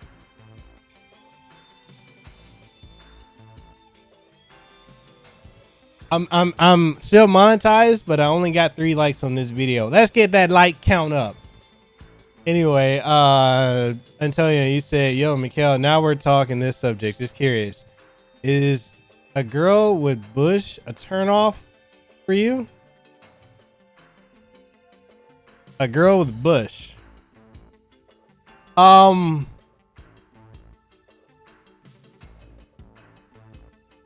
See, I you know, I'm a man of exquisite taste.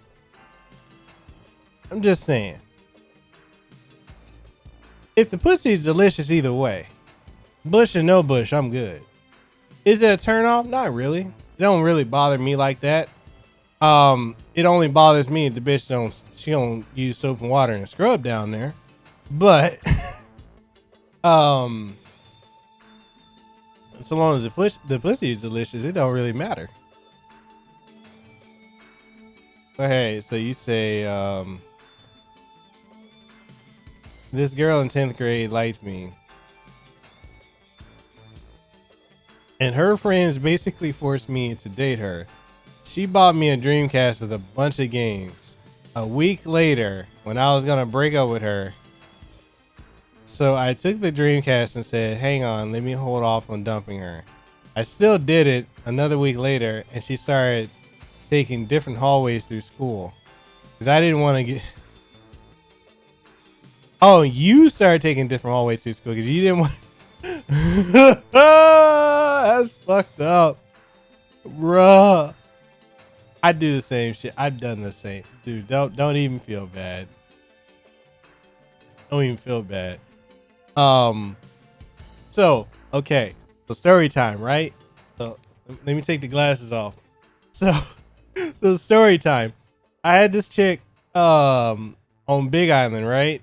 And I was so, this is why I was so scared when I was at Hawaii Con, because I swore to God I thought I was gonna run into this chick. And her name is Wahine, which is Hawaiian for woman, but her name is Wahine. And she's like two years younger than me. Before I got with Lehua, oh my God, this is like a story and a half. So before I got with Lehua, and hopefully she don't get mad at me for sharing the story. So I was fucking with 3 other girls before I got with Lehua. In the time span of a week.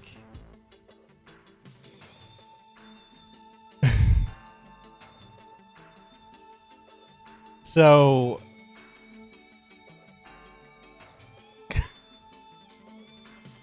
I was smashing this chick Wahine, and I'd already broke up with her. I was with her for like, no, she ain't. Don't scare me like that. I was with this chick for like, I was with Wahine for like 8 or 9 months. She wanted to get married. Yo, she was kind of crazy too, because she wanted to have Hawaiian babies. She wanted to have one Hawaiian baby and then other kids with me. Because she's all about keeping a pure Hawaiian child and all this other stuff. Just whipped out, yo, this story's about to get real. So she wanted to have a Hawaiian baby, but she couldn't find a Hawaiian guy to have a kid with. She didn't consider me Hawaiian enough, because to her, because I'm dark, I'm black, and she's not into black guys. So this chick was racist as fuck. But because of the fact that she was attractive in the face, but other aspects of her could have been better. And it's fucked up for me to say, but she was, you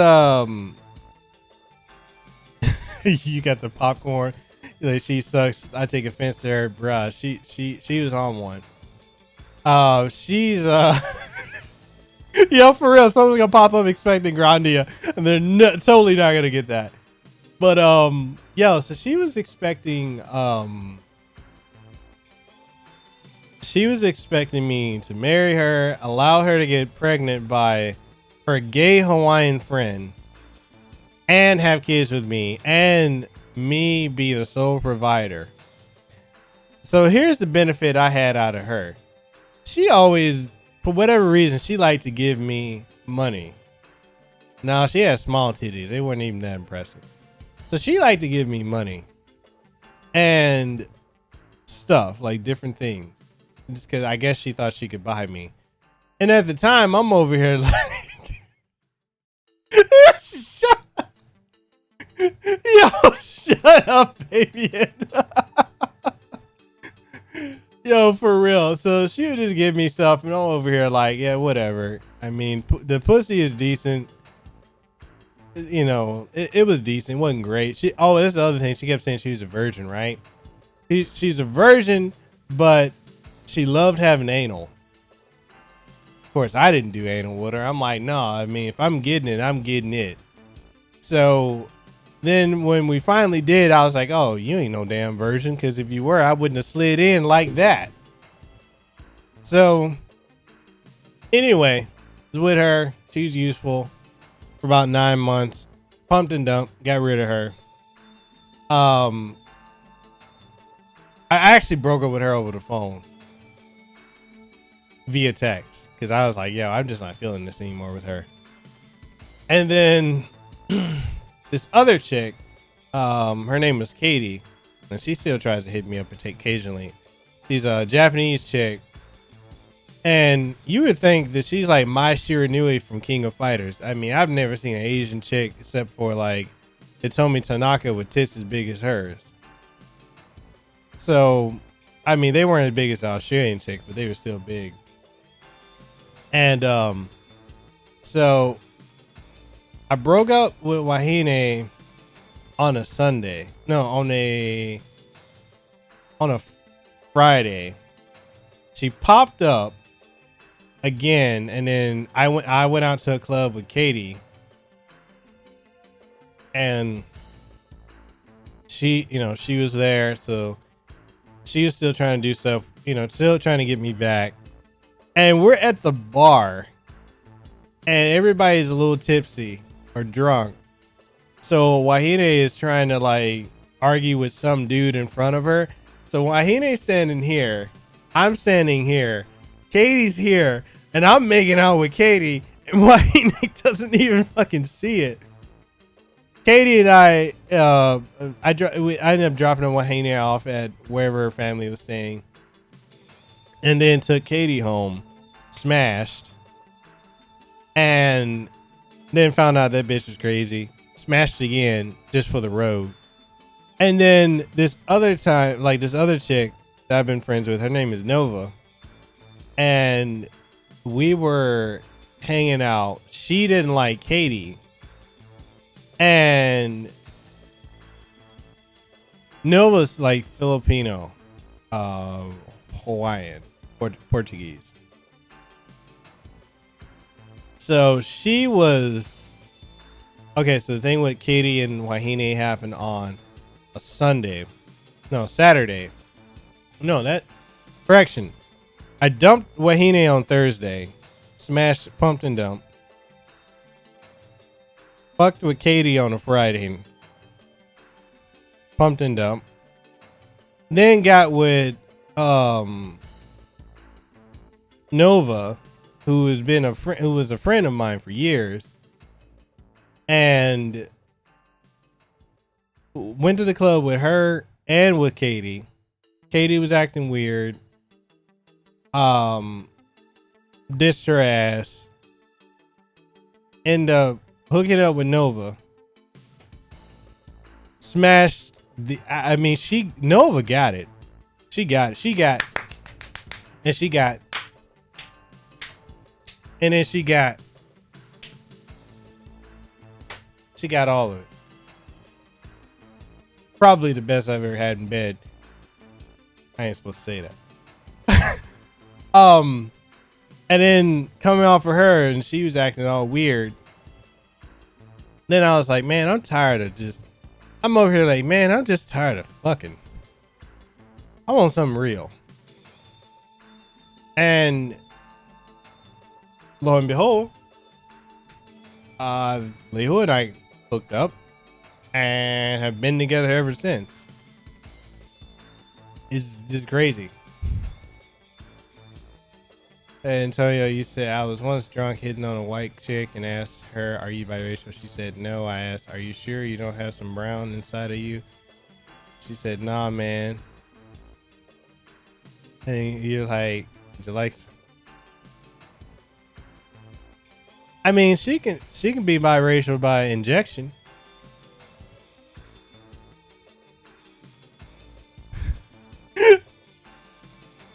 Yo, you did tell me, bro. Yo, isn't it crazy though? It's like who we end up with. They don't get the wild and crazy shit that whoever came before them did. Yeah, I swear, like in 1 week, I smashed 4 different girls, and the last one ended up being my wife. It's crazy when I stop and think about it.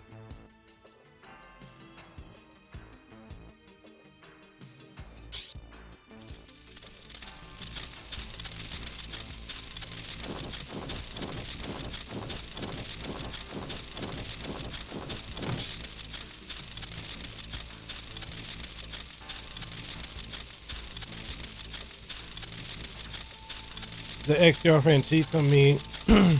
I date her best friend for revenge. I meet my fiance while dating her, and now we're engaged. That's how it goes, man. It's crazy. Everything works out in the end. It does. Because here's the thing, and like the funny thing is, like Lehua's family will say like they're concerned with, oh, he goes by Mikhail Casanova, blah blah blah. He's a ladies' man. Well, yeah, the name kind of does come from that, but at the same time, they've said stuff like, oh, what if Mikhail cheats on you? I'm not cheating on my wife. I've done a lot of wild things, but I've never had a woman as solid and down as Lehua, and I'm not fucking that up. Like, it's hard to find a woman that you don't even have to worry about them cheating on you. Lehua is her character. She's never cheated on anybody she's been in a relationship with. And I don't have to worry with her, Yeah, I mean, I do have some gripes about other aspects of her that do get on my nerves, but I think that's normal for any relationship. But yeah, a lot of I think back on like the other 2 times I've been married, like the other chicks, like I just scratch my head just sometimes wondering why. Yo, it's crazy too. At HawaiiCon, I did run into, there's this one cosplayer chick called Emma Poole. Man, she's got some gigantic titties. Like, actually, if I got to be completely honest, her titties is damn near. No, they're not quite as big as Australian chicks. They're big though. They're quite huge. And when I saw her, the first thing I thought was, I'm like, damn, is this my ex-wife? Because she was super flirty in my face and all this other stuff. And I was like, damn, I can't tell if she's being friendly or she just wants a dick. I couldn't tell. I really couldn't tell. But I'm like, even then, no. Antonio, you said, I've been in a serious monogamous relationship for more than 10 years now. My crazy days are behind me. Still nice to think back sometimes. Man, some of the situations I've been in, man, I've done so much shit. I think back to like a lot of the different relationships I've been in. I'm like, man, I can't believe one of the landmark spots in Hawaii or on Oahu is Aloha Tower. And I can't believe I fucked the girl all the way at the top at the tower. And one at the harbor. And a lot of other places that I need not speak of. Fabian, you said, Antonio, you said, makes me want to go to Hawaii and talk all night. Bro, we could talk. Literally, if we had a round, I feel like we all got stories we could share. It'd be hilarious. Fabian, you said, not gonna lie, it's nice leaving crazy days behind and having stability. Man, I swear. He said, mine tells me she'd kill me if I ever cheated on her. And I'm always like, when would I ever have the time? I'm always, bro, for real though. Antonio, you said maybe that cosplay girl was just a friendly chick one day.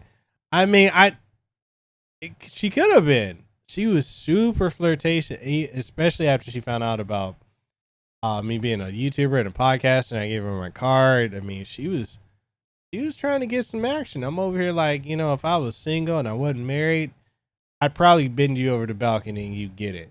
But those days are behind me. I don't fuck bitches like they dogs anymore.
You know, I would sing that song "Same Girl" by Usher and R. Kelly, but you know, given R. Kelly's situation, I don't think it's appropriate. But same girl, same girl. Antonio, you said, let me tell you, Mikhail, girls have these same conversations about dudes they banged in the past. And girls are nasty because they share little details you guys don't even notice. Girls, dude, this is so true. And you're right, Fabian. If you ask them, they deny it like crazy. They talk.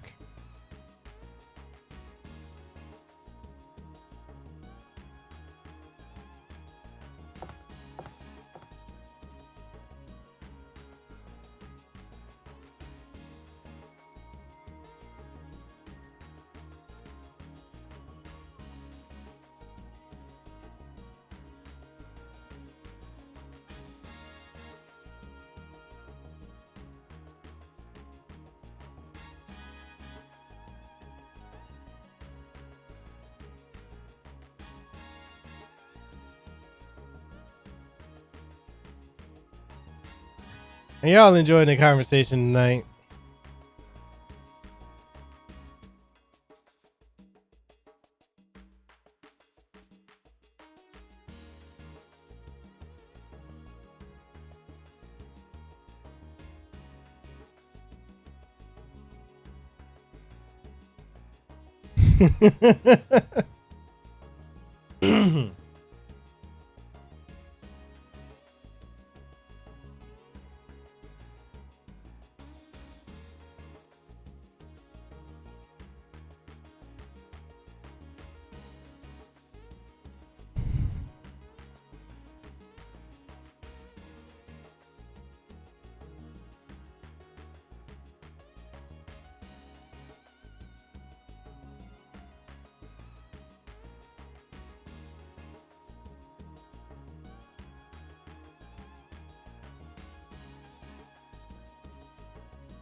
Serious question. Your wife ever talk to you while you have headphones on and get mad at you for ignoring her?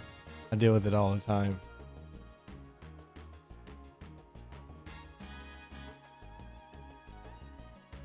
Yep.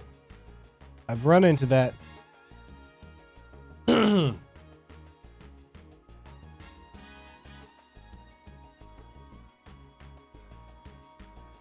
I'll be back.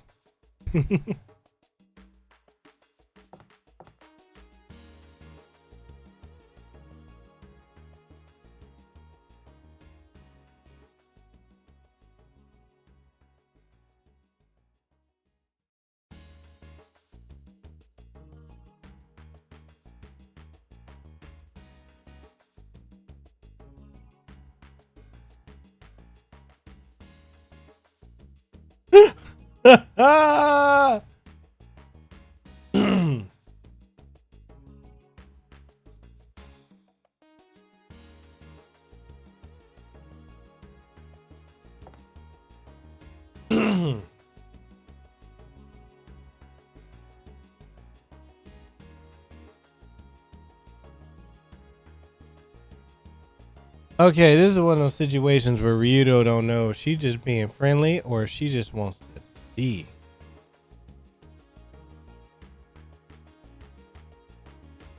Right?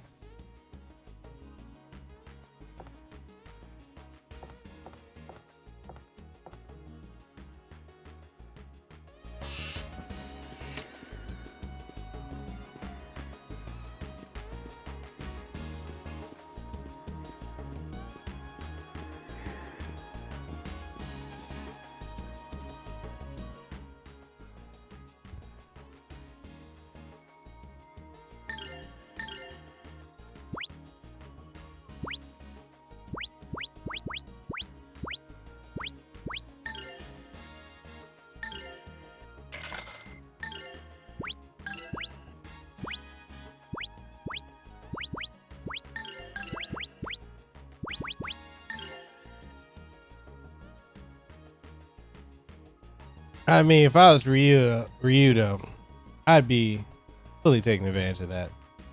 She's a ginger, for one. I love me a ginger. You know what's funny?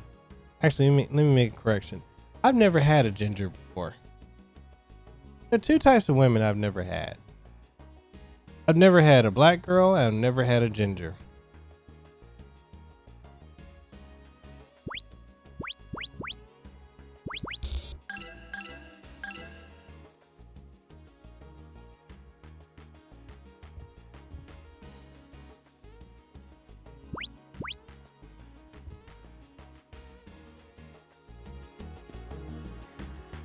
But was she good in bed though? You ever notice this trend when a woman is crazy, she is incredibly good in bed. True, she does. She does mellow out.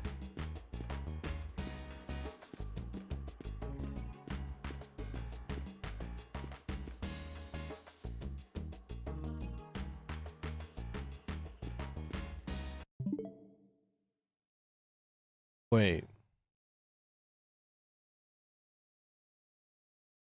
She got mad because she asked if you found her sister attractive and you said yes. Are you serious? Because you can't make this shit up. So okay. Okay, real talk, Fabian, I gotta ask you. How did you know which girl you was fucking if they were a twin? Was there like a curvature in the pussy somewhere? I mean, how? How you know they weren't both sharing you? Antonio, you said I had all types, black and ginger. I even had black gingers, especially from high yellow to red bone. Black gingers. I never knew such a thing existed. I need to go look this up. Wow. Zero. He said she shocked me later on. I really like her character development. Yeah, she really does. She definitely develops in this story really well. I was actually very shocked. Fabian, you said she was mad at me for like a week. And Zero, you're like, wow, she was a twin. That is, if you said no, then it was like, right? You can't say yes and you can't say no. Is a good point. Who knows? I'm just saying, man, you don't, how do you know which one you were fucking? Antonio, you said just joking, but it exists. Zero, you said I have a friend who is a black ginger and he's a guy. He's a natural carrot top. Black gingers are different. Man, I'm curious about this now.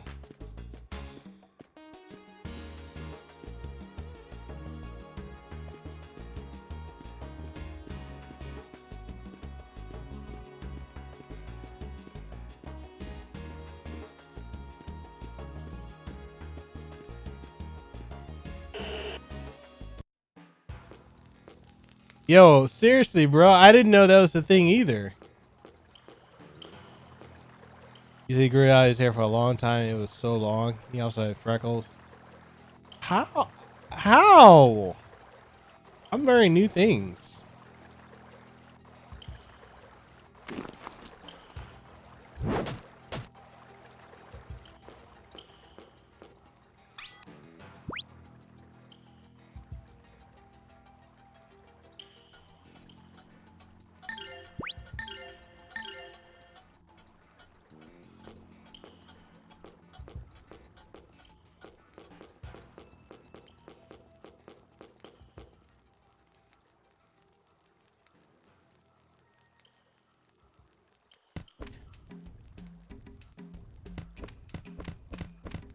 He said we gotta hang out more next see-through.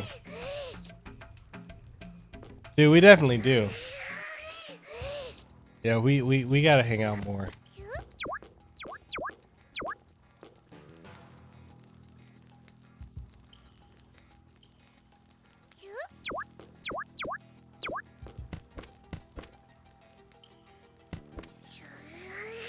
He said, "Yep, it exists." His aunt had red hair too, and he's black. His mom, dad, brother, and sister all had black hair. He was only redheaded.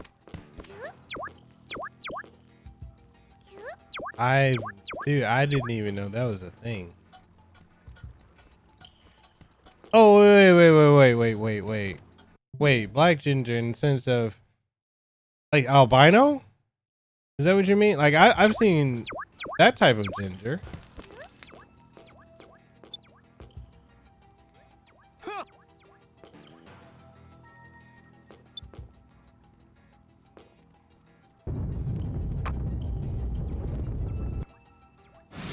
Oh. Well, yeah, I wouldn't know then.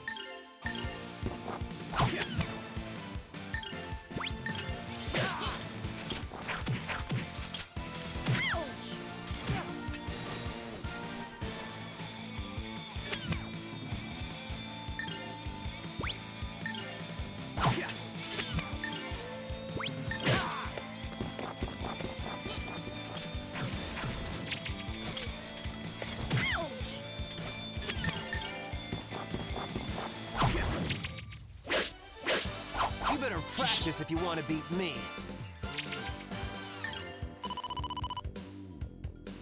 Hey, you say DJ Red Lair, a hip hop DJ, light skinned but not albino. He had dark red hair and he was freckled. So caramel maybe? He was famous in New York and in the 90s. I need to look this up.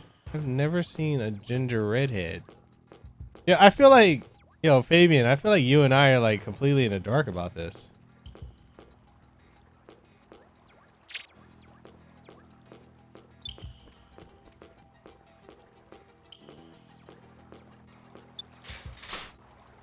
I've never seen that either.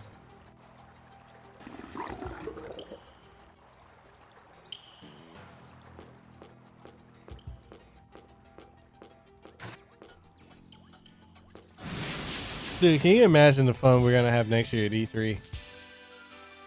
And Zero, you better bring your ass out to E3 too.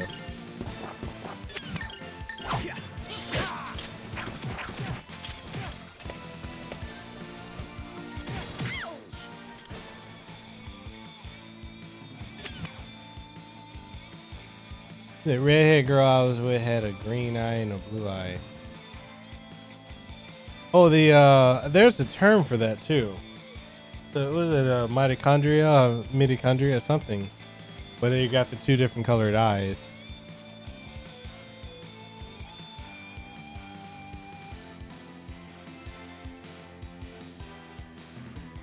Really? You had a red hair, Zero? Yeah, Antonio, definitely go ahead and do it.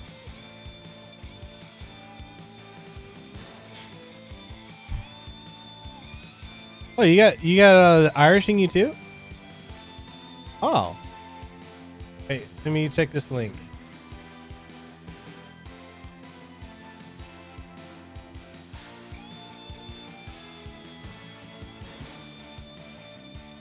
Whoa.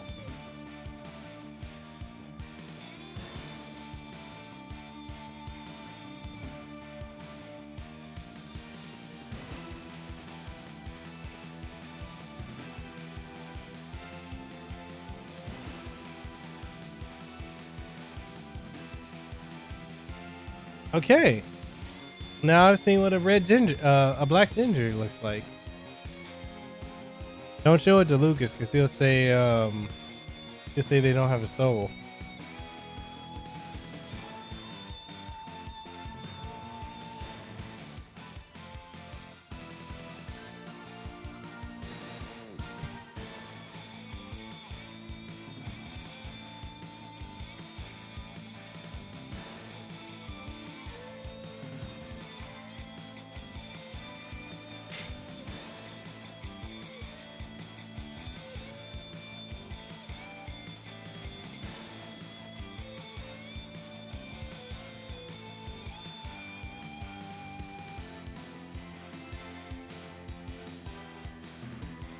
Yeah, that's all new to me.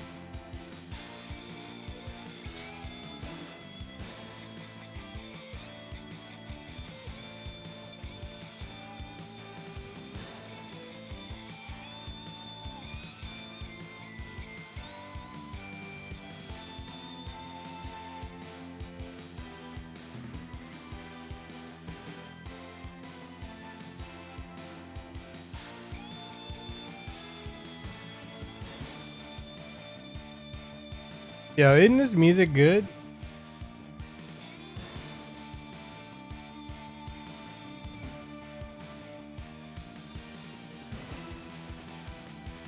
Okay, so that's another ginger. Huh.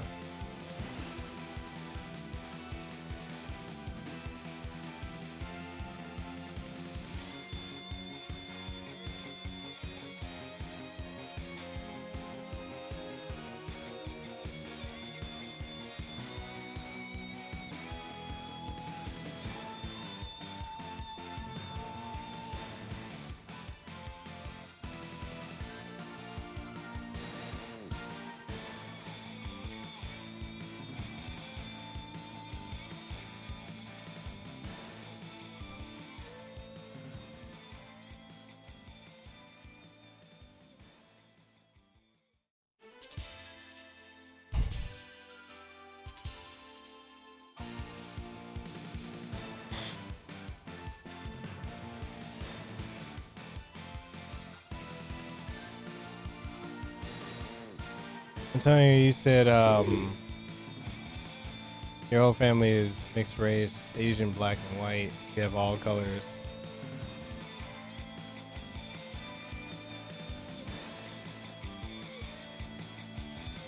Wow, your friend looks like that? Like the last one? Wow. That's dope. Yeah, I love this song. Like this is my jam.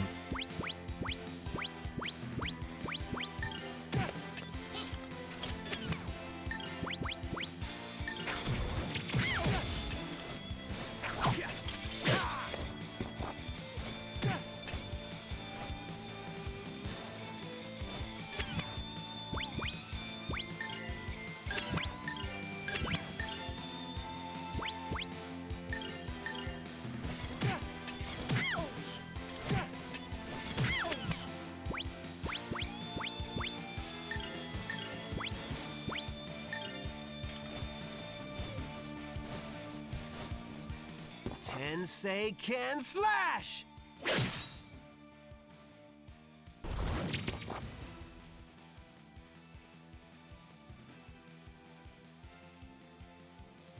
This is my way of thanking you.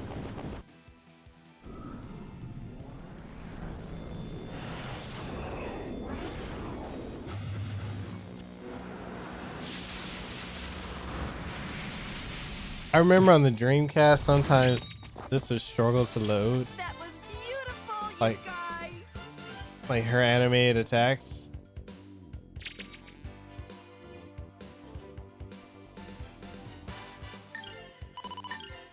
Like blonde like the Aboriginals. You know, that's one of the things too. Like a lot of people seem to think that, you know, your skin color, like that's the only way you can have like a certain hair color or eye color. And I'm like, yo, that doesn't really matter.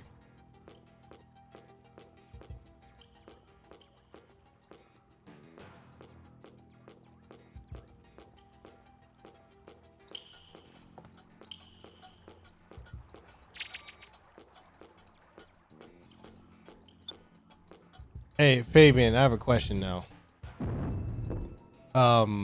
If I interviewed John DiMaggio, would you want to hop on that one?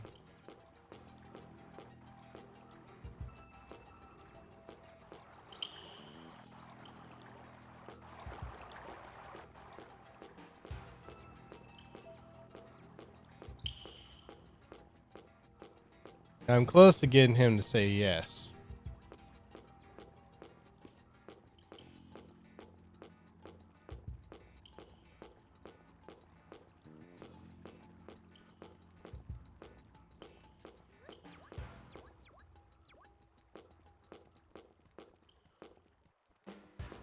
Yes, sir.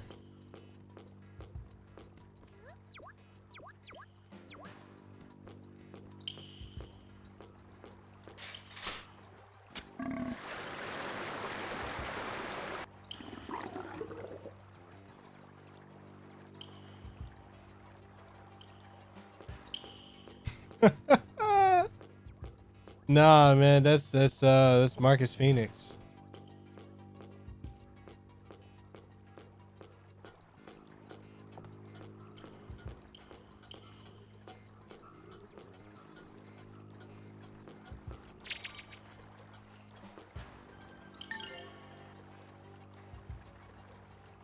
Let's see.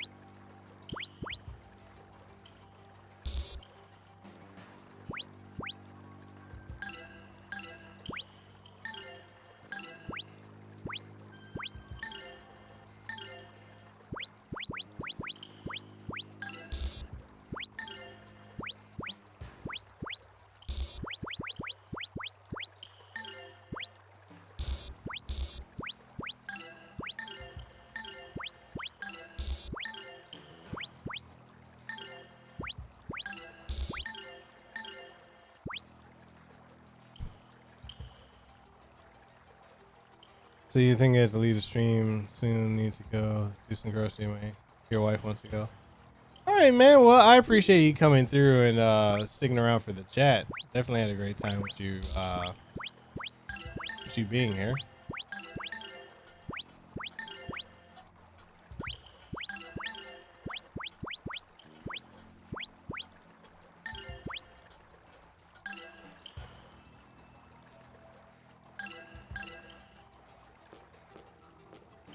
See, that's the one thing. Like, I really enjoy the fact that you guys have fun on my streams. You know, and it's one of the things. Like, no matter if I get bigger or anything like that, or if we get more people coming through, I always want to keep it, you know, keep it fun for you guys.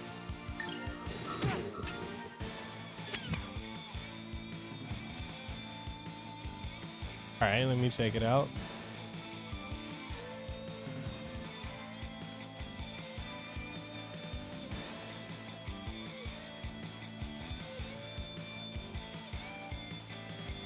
No, Fabian, that you need help getting your thumbnail editor unlocked.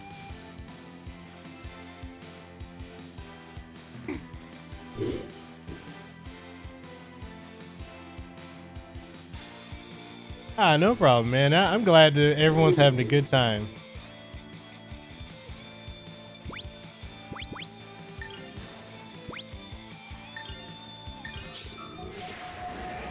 Ooh, hey, how does that feel? Yo, I swear, she does not sound like Ariel from Little Mermaid. Sky, take flight!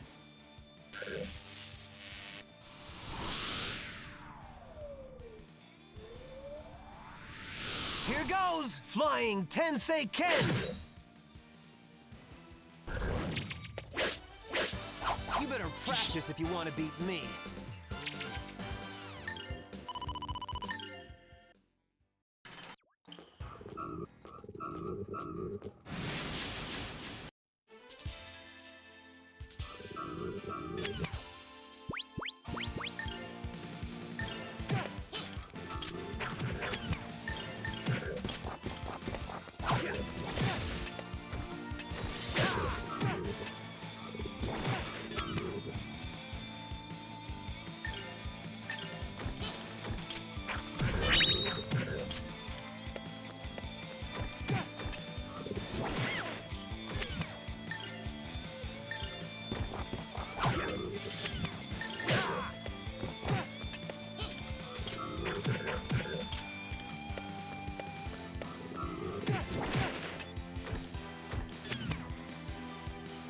Oh shoot, really?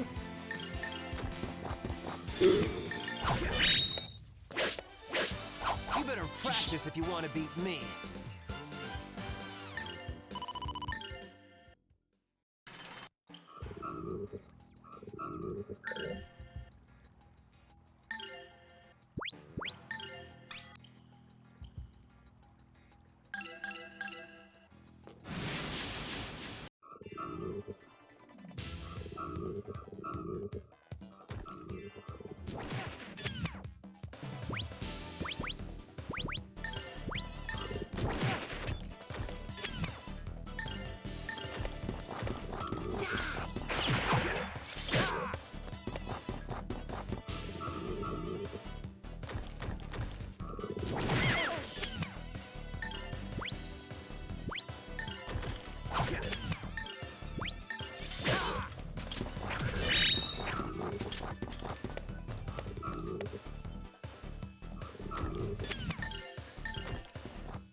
Oh, so I don't know if I told you guys. I think I had intention to talk about it, but never got around to it. So I got offered a job to be a director, an IT director. I'm not gonna lie, I was a bit taken back because it was not something I was expecting. I know Lehu was like, "Oh, are you gonna take it?" I'm like, "I don't want to take it." Main reason I don't want to take it,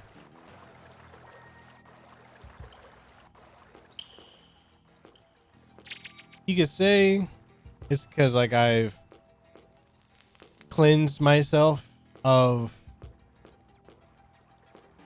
the 9 to 5, and I just don't have a desire to go back to that lifestyle.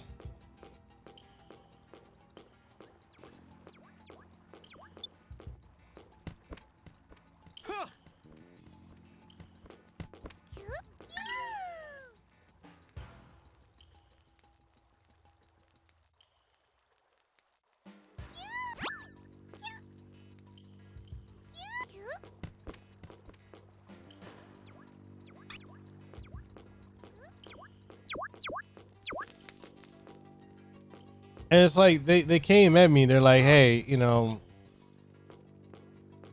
starts at like 95K and up."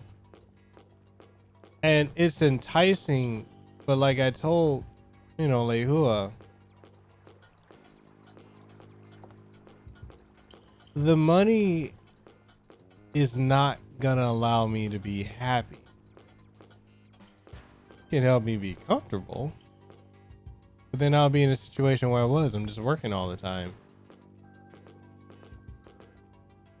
on something I don't enjoy.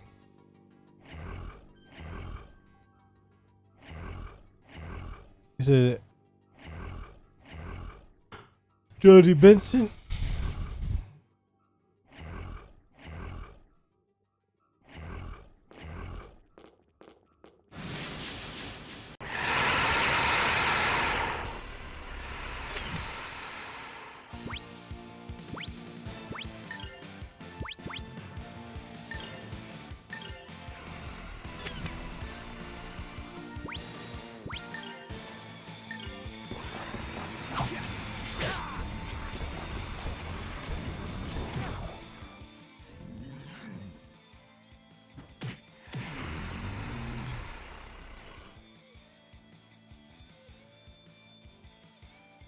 This is my way of thanking you.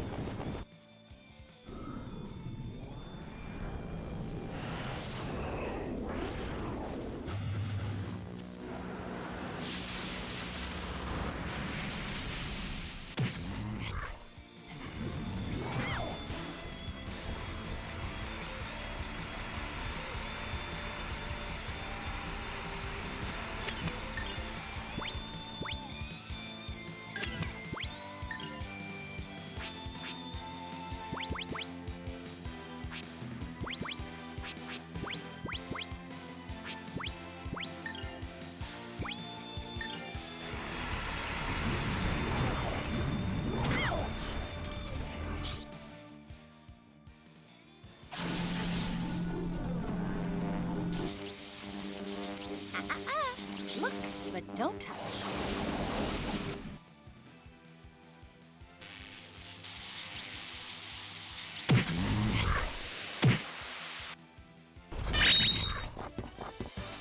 That was beautiful, you guys!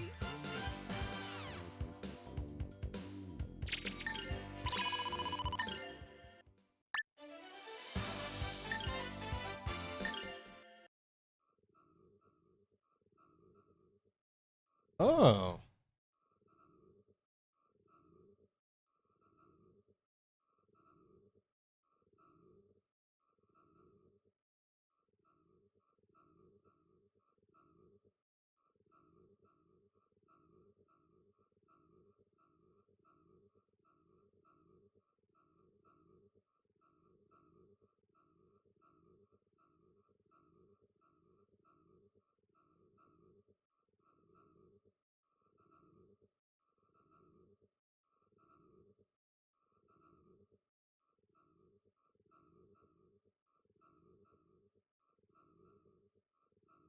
God damn, Ryudo is a fucking asshole.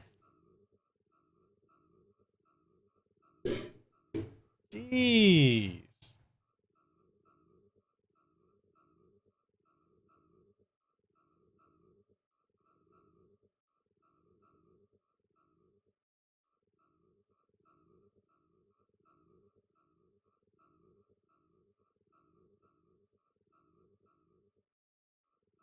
Wait, she was?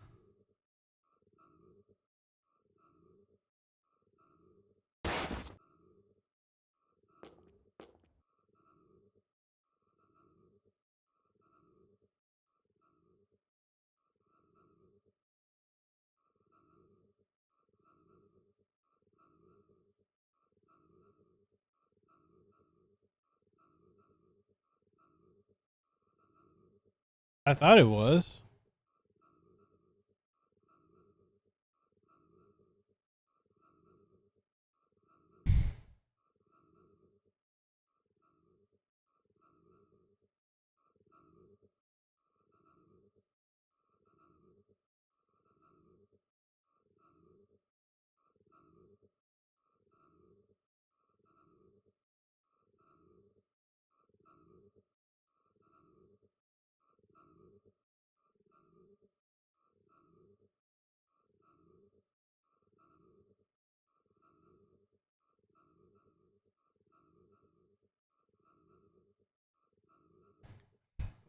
She's over here being a beast.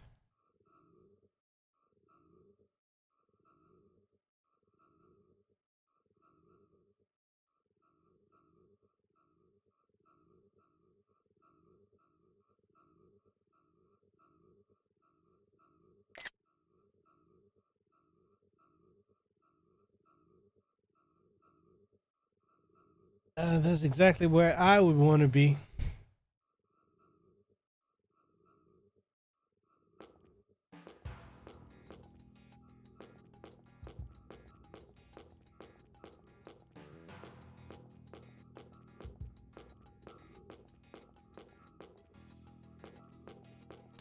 Big old boulders.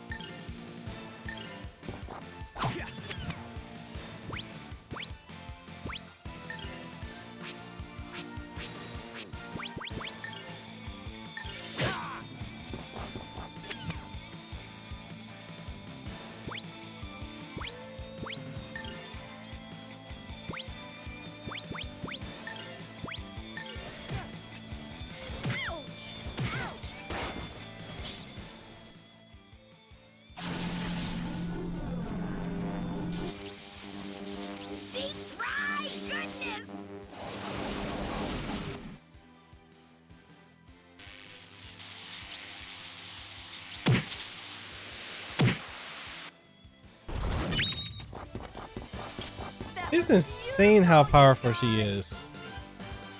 Like, she can take you out in one go.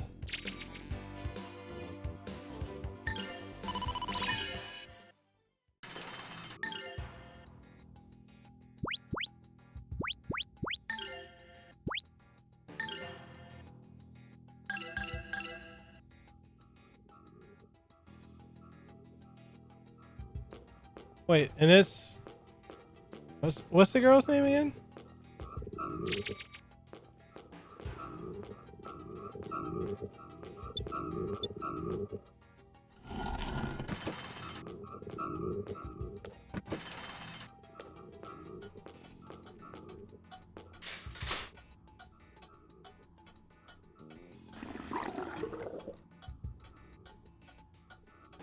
Tula.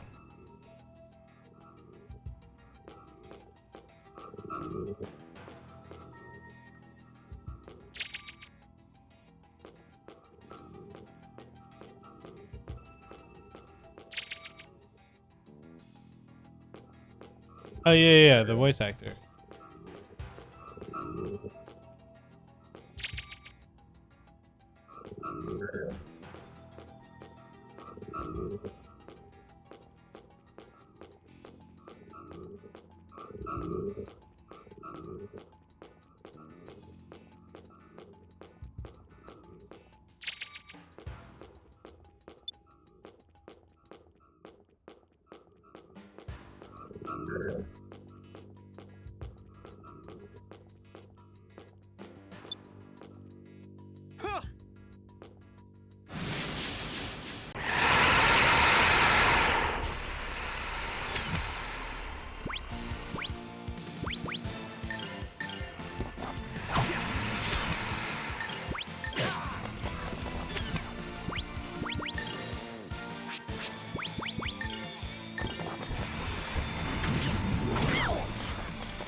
Look, but don't touch.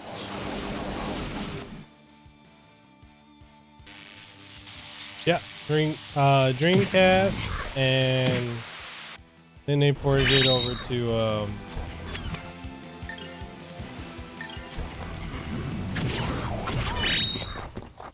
PlayStation 2. We won. Then they brought it back to PC, and then a couple months ago it came out on Switch.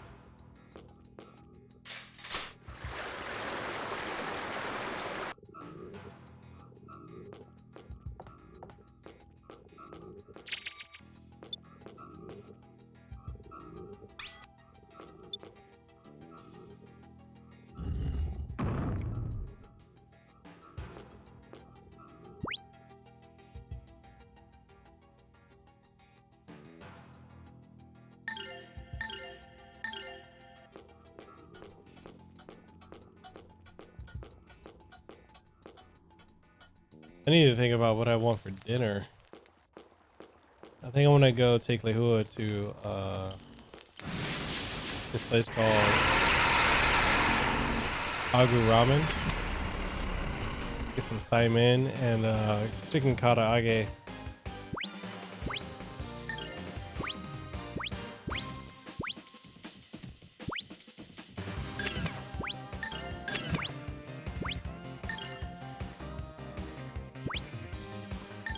What time are you going to sleep and what time are you waking up, man?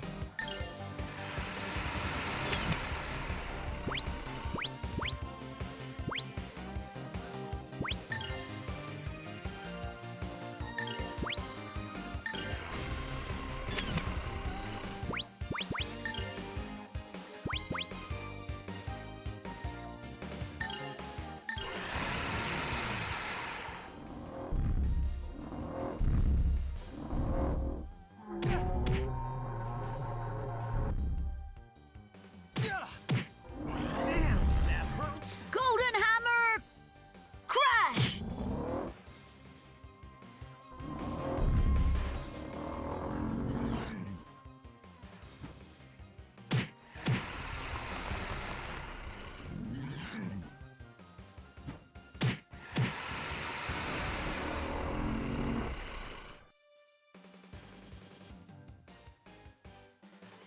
This is my way of thanking you.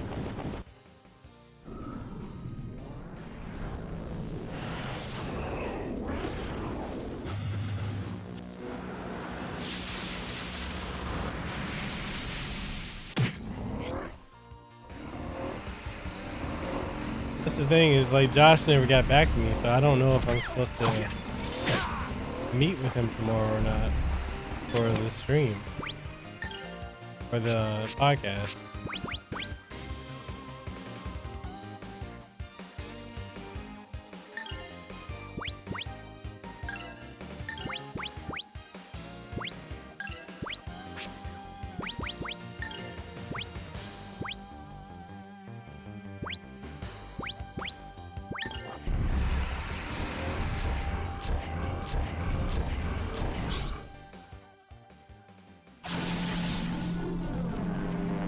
So you're probably getting up at 8. Can't wait for tomorrow. Look, but don't touch.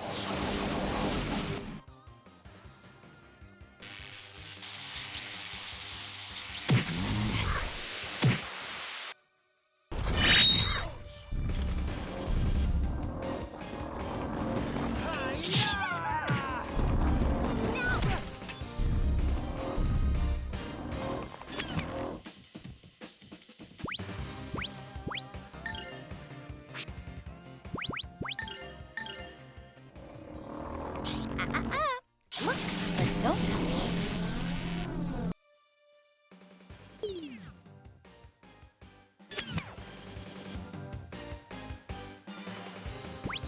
Yeah, Ryudo needs to chill.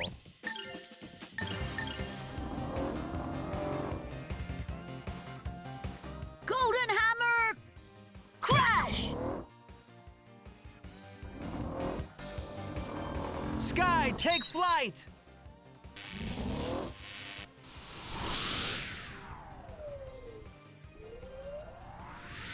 Here goes! Flying Tensei Ken!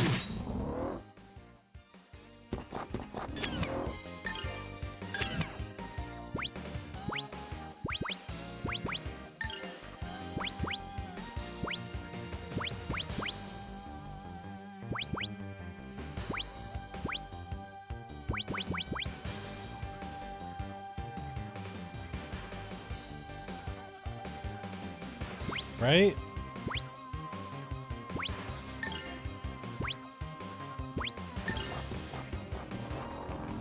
Here you go.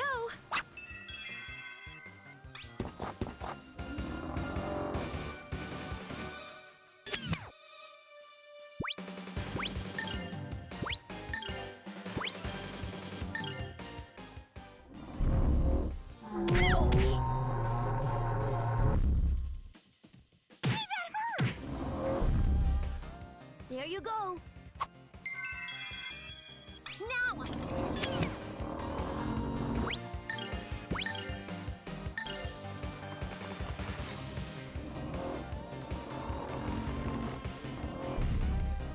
Sky, take flight!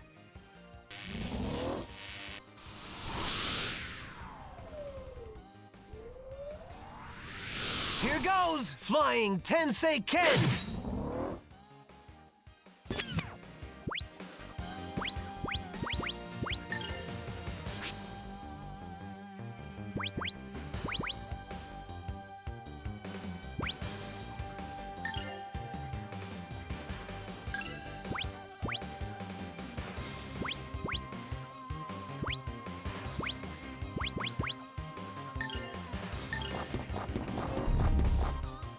There you go.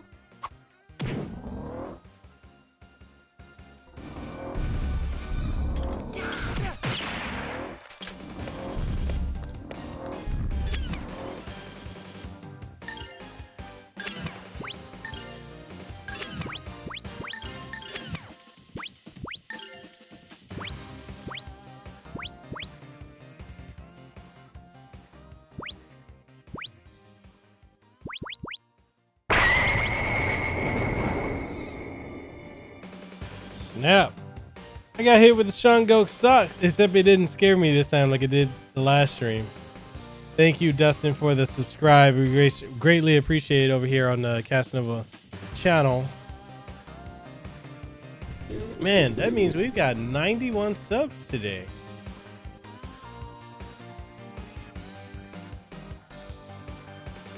So, one thing I need to remember when playing Grandia 1, it spells off. You use spells often so they don't level up. How far are you in Grandia 1?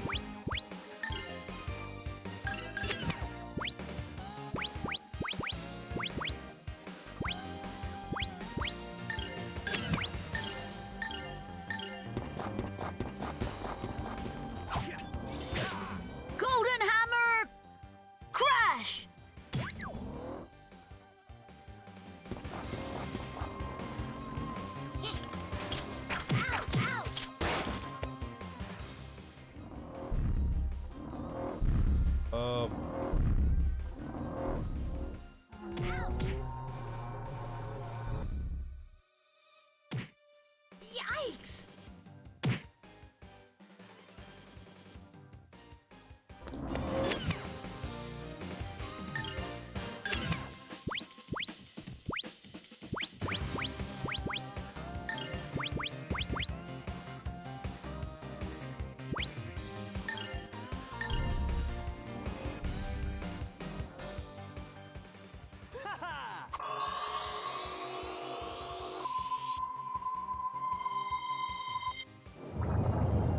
I love how they in this game they layered the anime and polygonal over characters.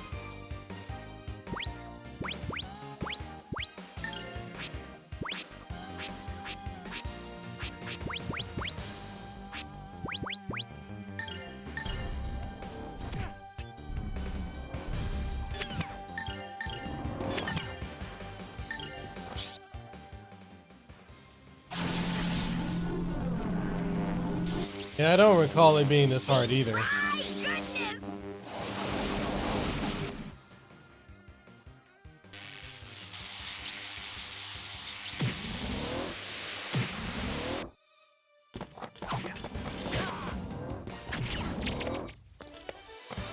Whew, that was close.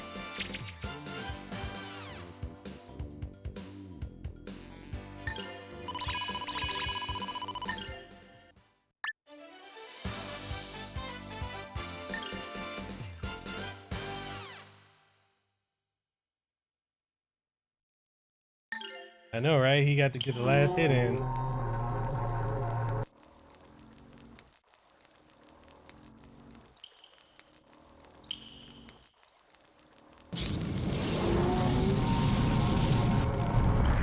Jesus, roasted his ass.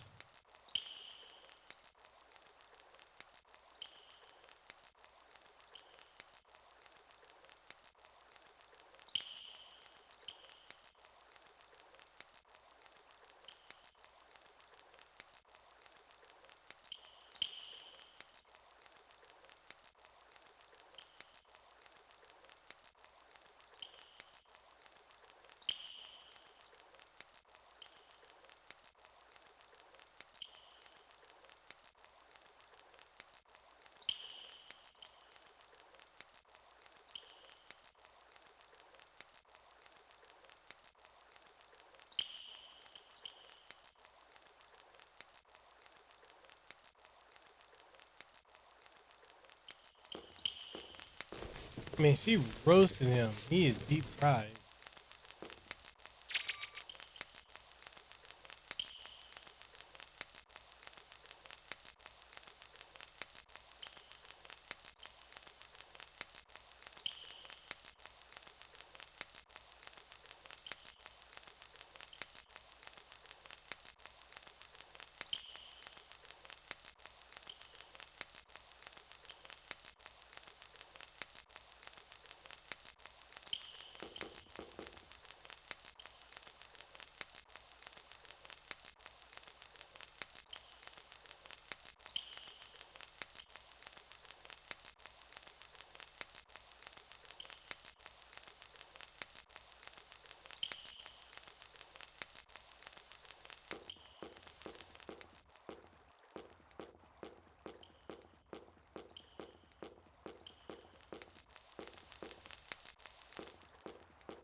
Oh, that same voice actress?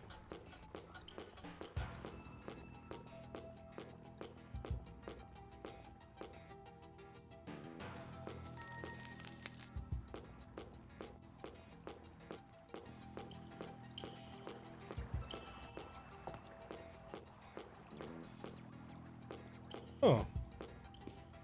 DJ Ward.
Right?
So, Fabian, if you're still here, have you decided on what kind of phone you're getting? Are you sticking with Android or getting an iPhone?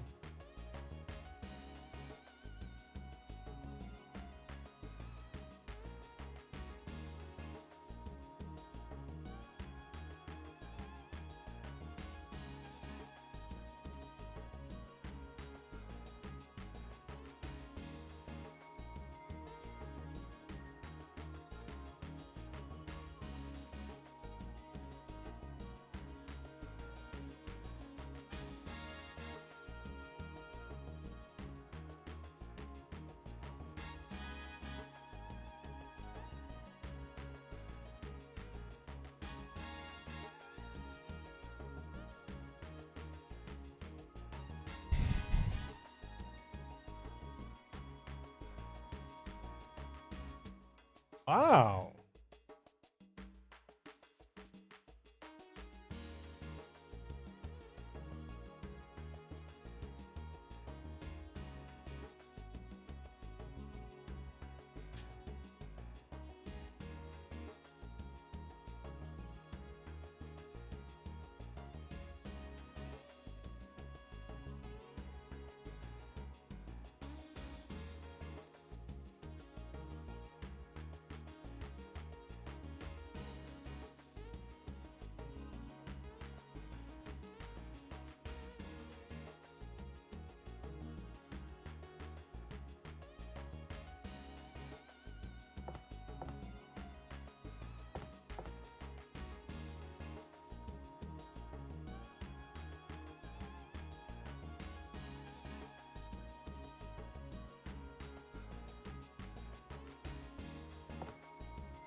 Dude, like I intended to play 1, but I love 2 so much.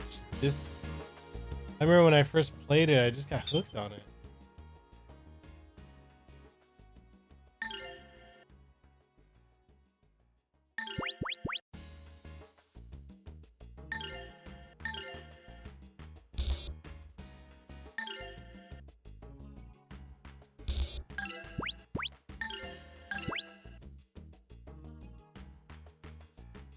Oh, what was the life of a gamer?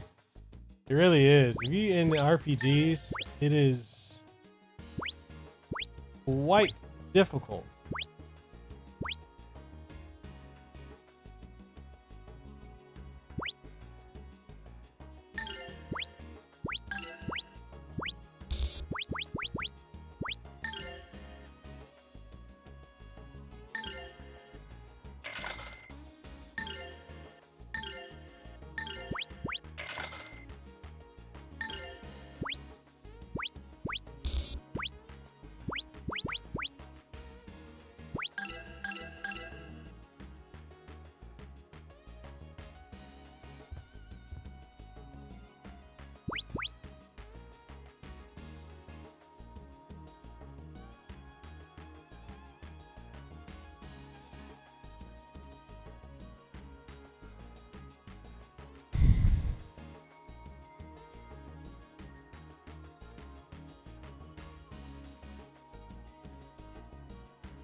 Oh.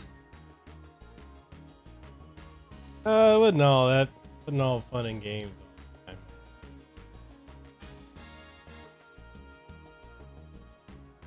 Here in Hawaii, it's actually the female to male ratio is so high that for every 1 guy is 7 to 8 women.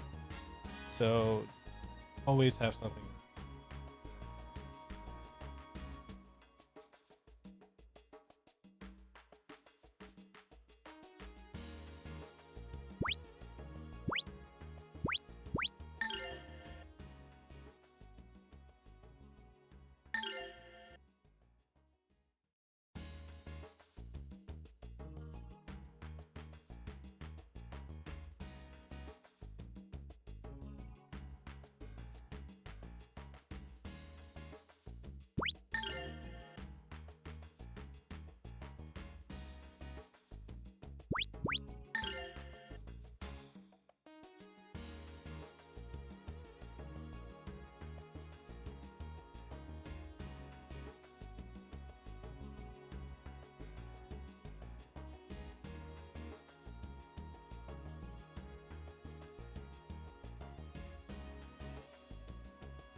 What about you? What have been some of your experiences?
Hey, at least you had the middle school experience, man. I didn't have that at all.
There you go.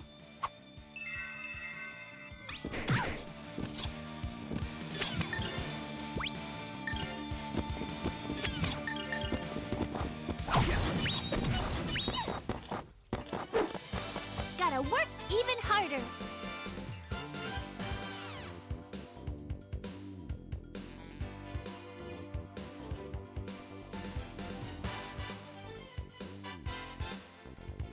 Oh, why do you say that?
Here goes my impact bomb.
Gotta work even harder.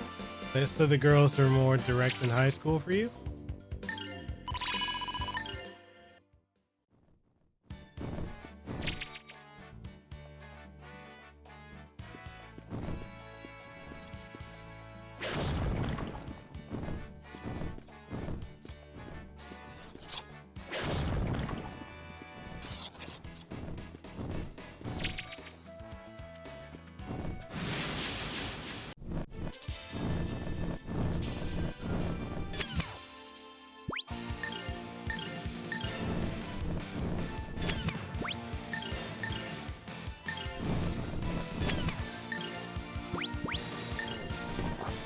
Here goes my impact bomb.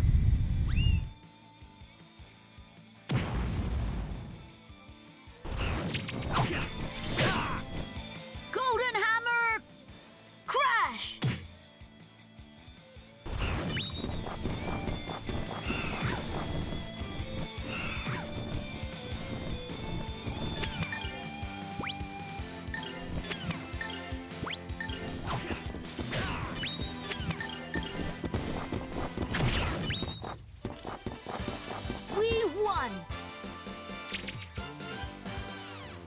Oh, the stream crashed on you?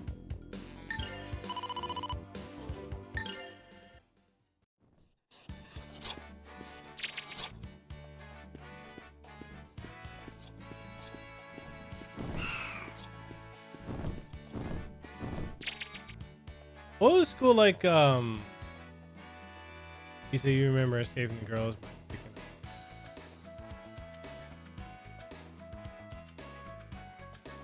Ah, so were you're more like the girls are all over you then.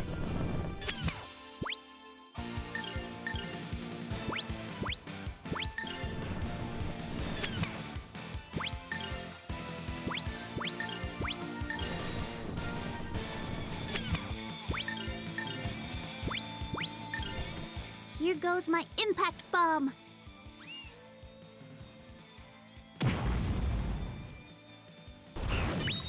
Yeah, sometimes it's like that, man. Tensei can slash!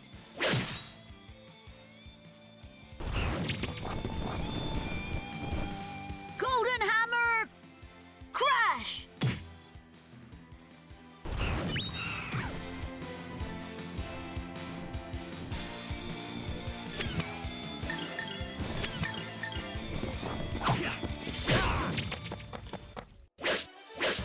You better practice if you want to beat me.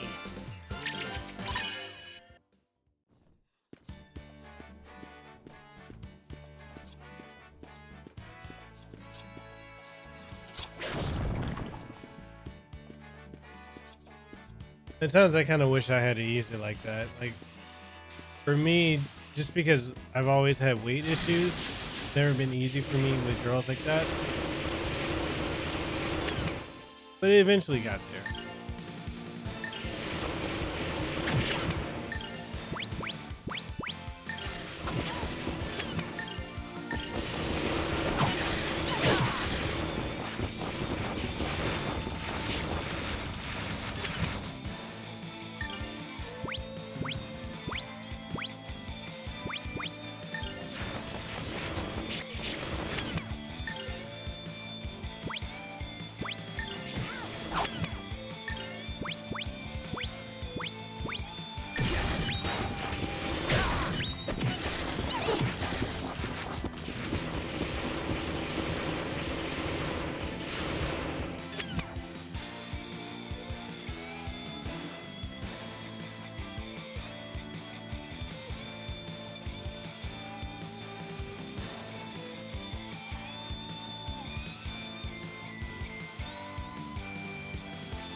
Wait.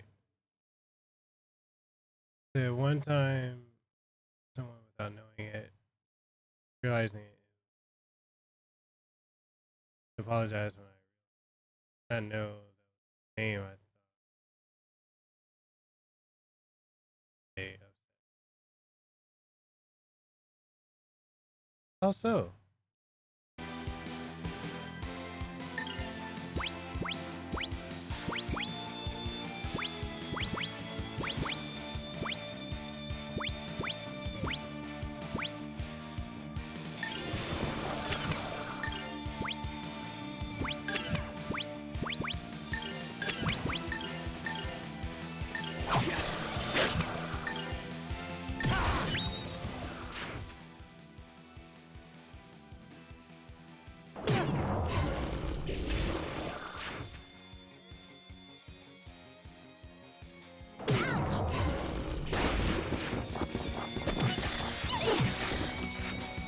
Golden hammer! Crash!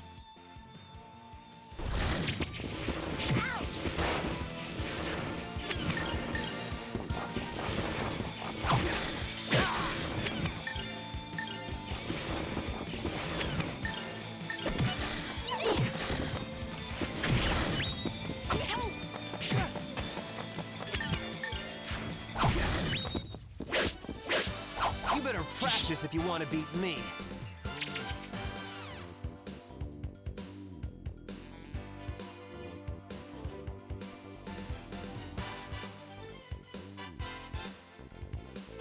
Oh damn! You got Man, they got you caught in the situation.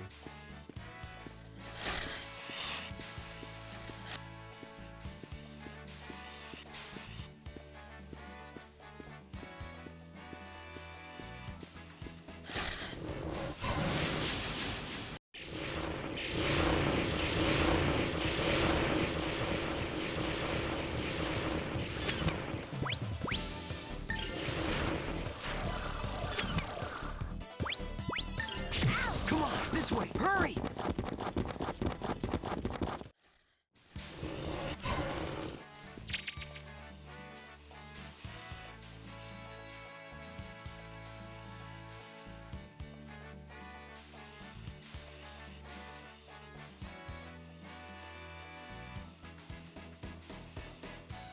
Damn.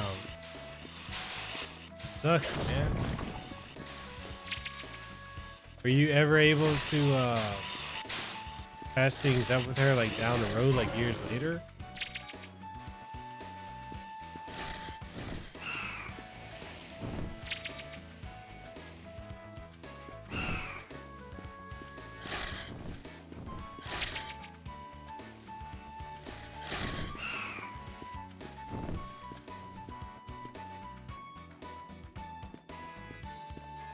Damn.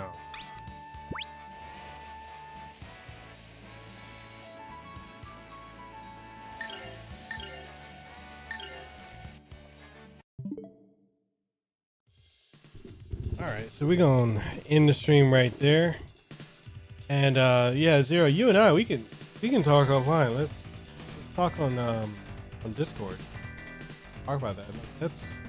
I've had situations somewhat similar to that happen to me, and they do suck. So yeah, I've got a lot of situations where I wish I could take back things, and it's like you can't, sadly, but it is what it is. But yeah, man, let's talk some more offline. Thank you for everyone who came through on the stream tonight for the Grandia 2 Part 2 stream.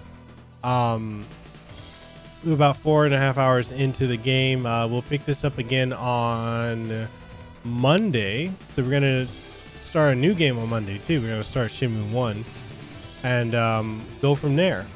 So I want to thank everyone. Zero Fanatic is always coming through. I appreciate you coming through in the stream. Fabian as well. Antonio Barbosa.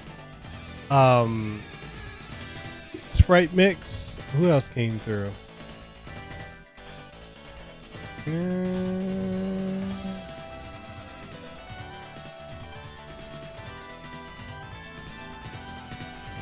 Guess that's just about it. Not many other people came through. But, you know, I appreciate everyone who did come through. And if you enjoyed it, please leave a like.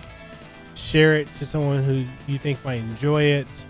And if you want to support the channel, we have various options for that. You can always become a channel member. Starts at about $2 a month, exclusive to YouTube. If you want to support us on Patreon, patreon.com/MikhailCasanova, we appreciate that as well.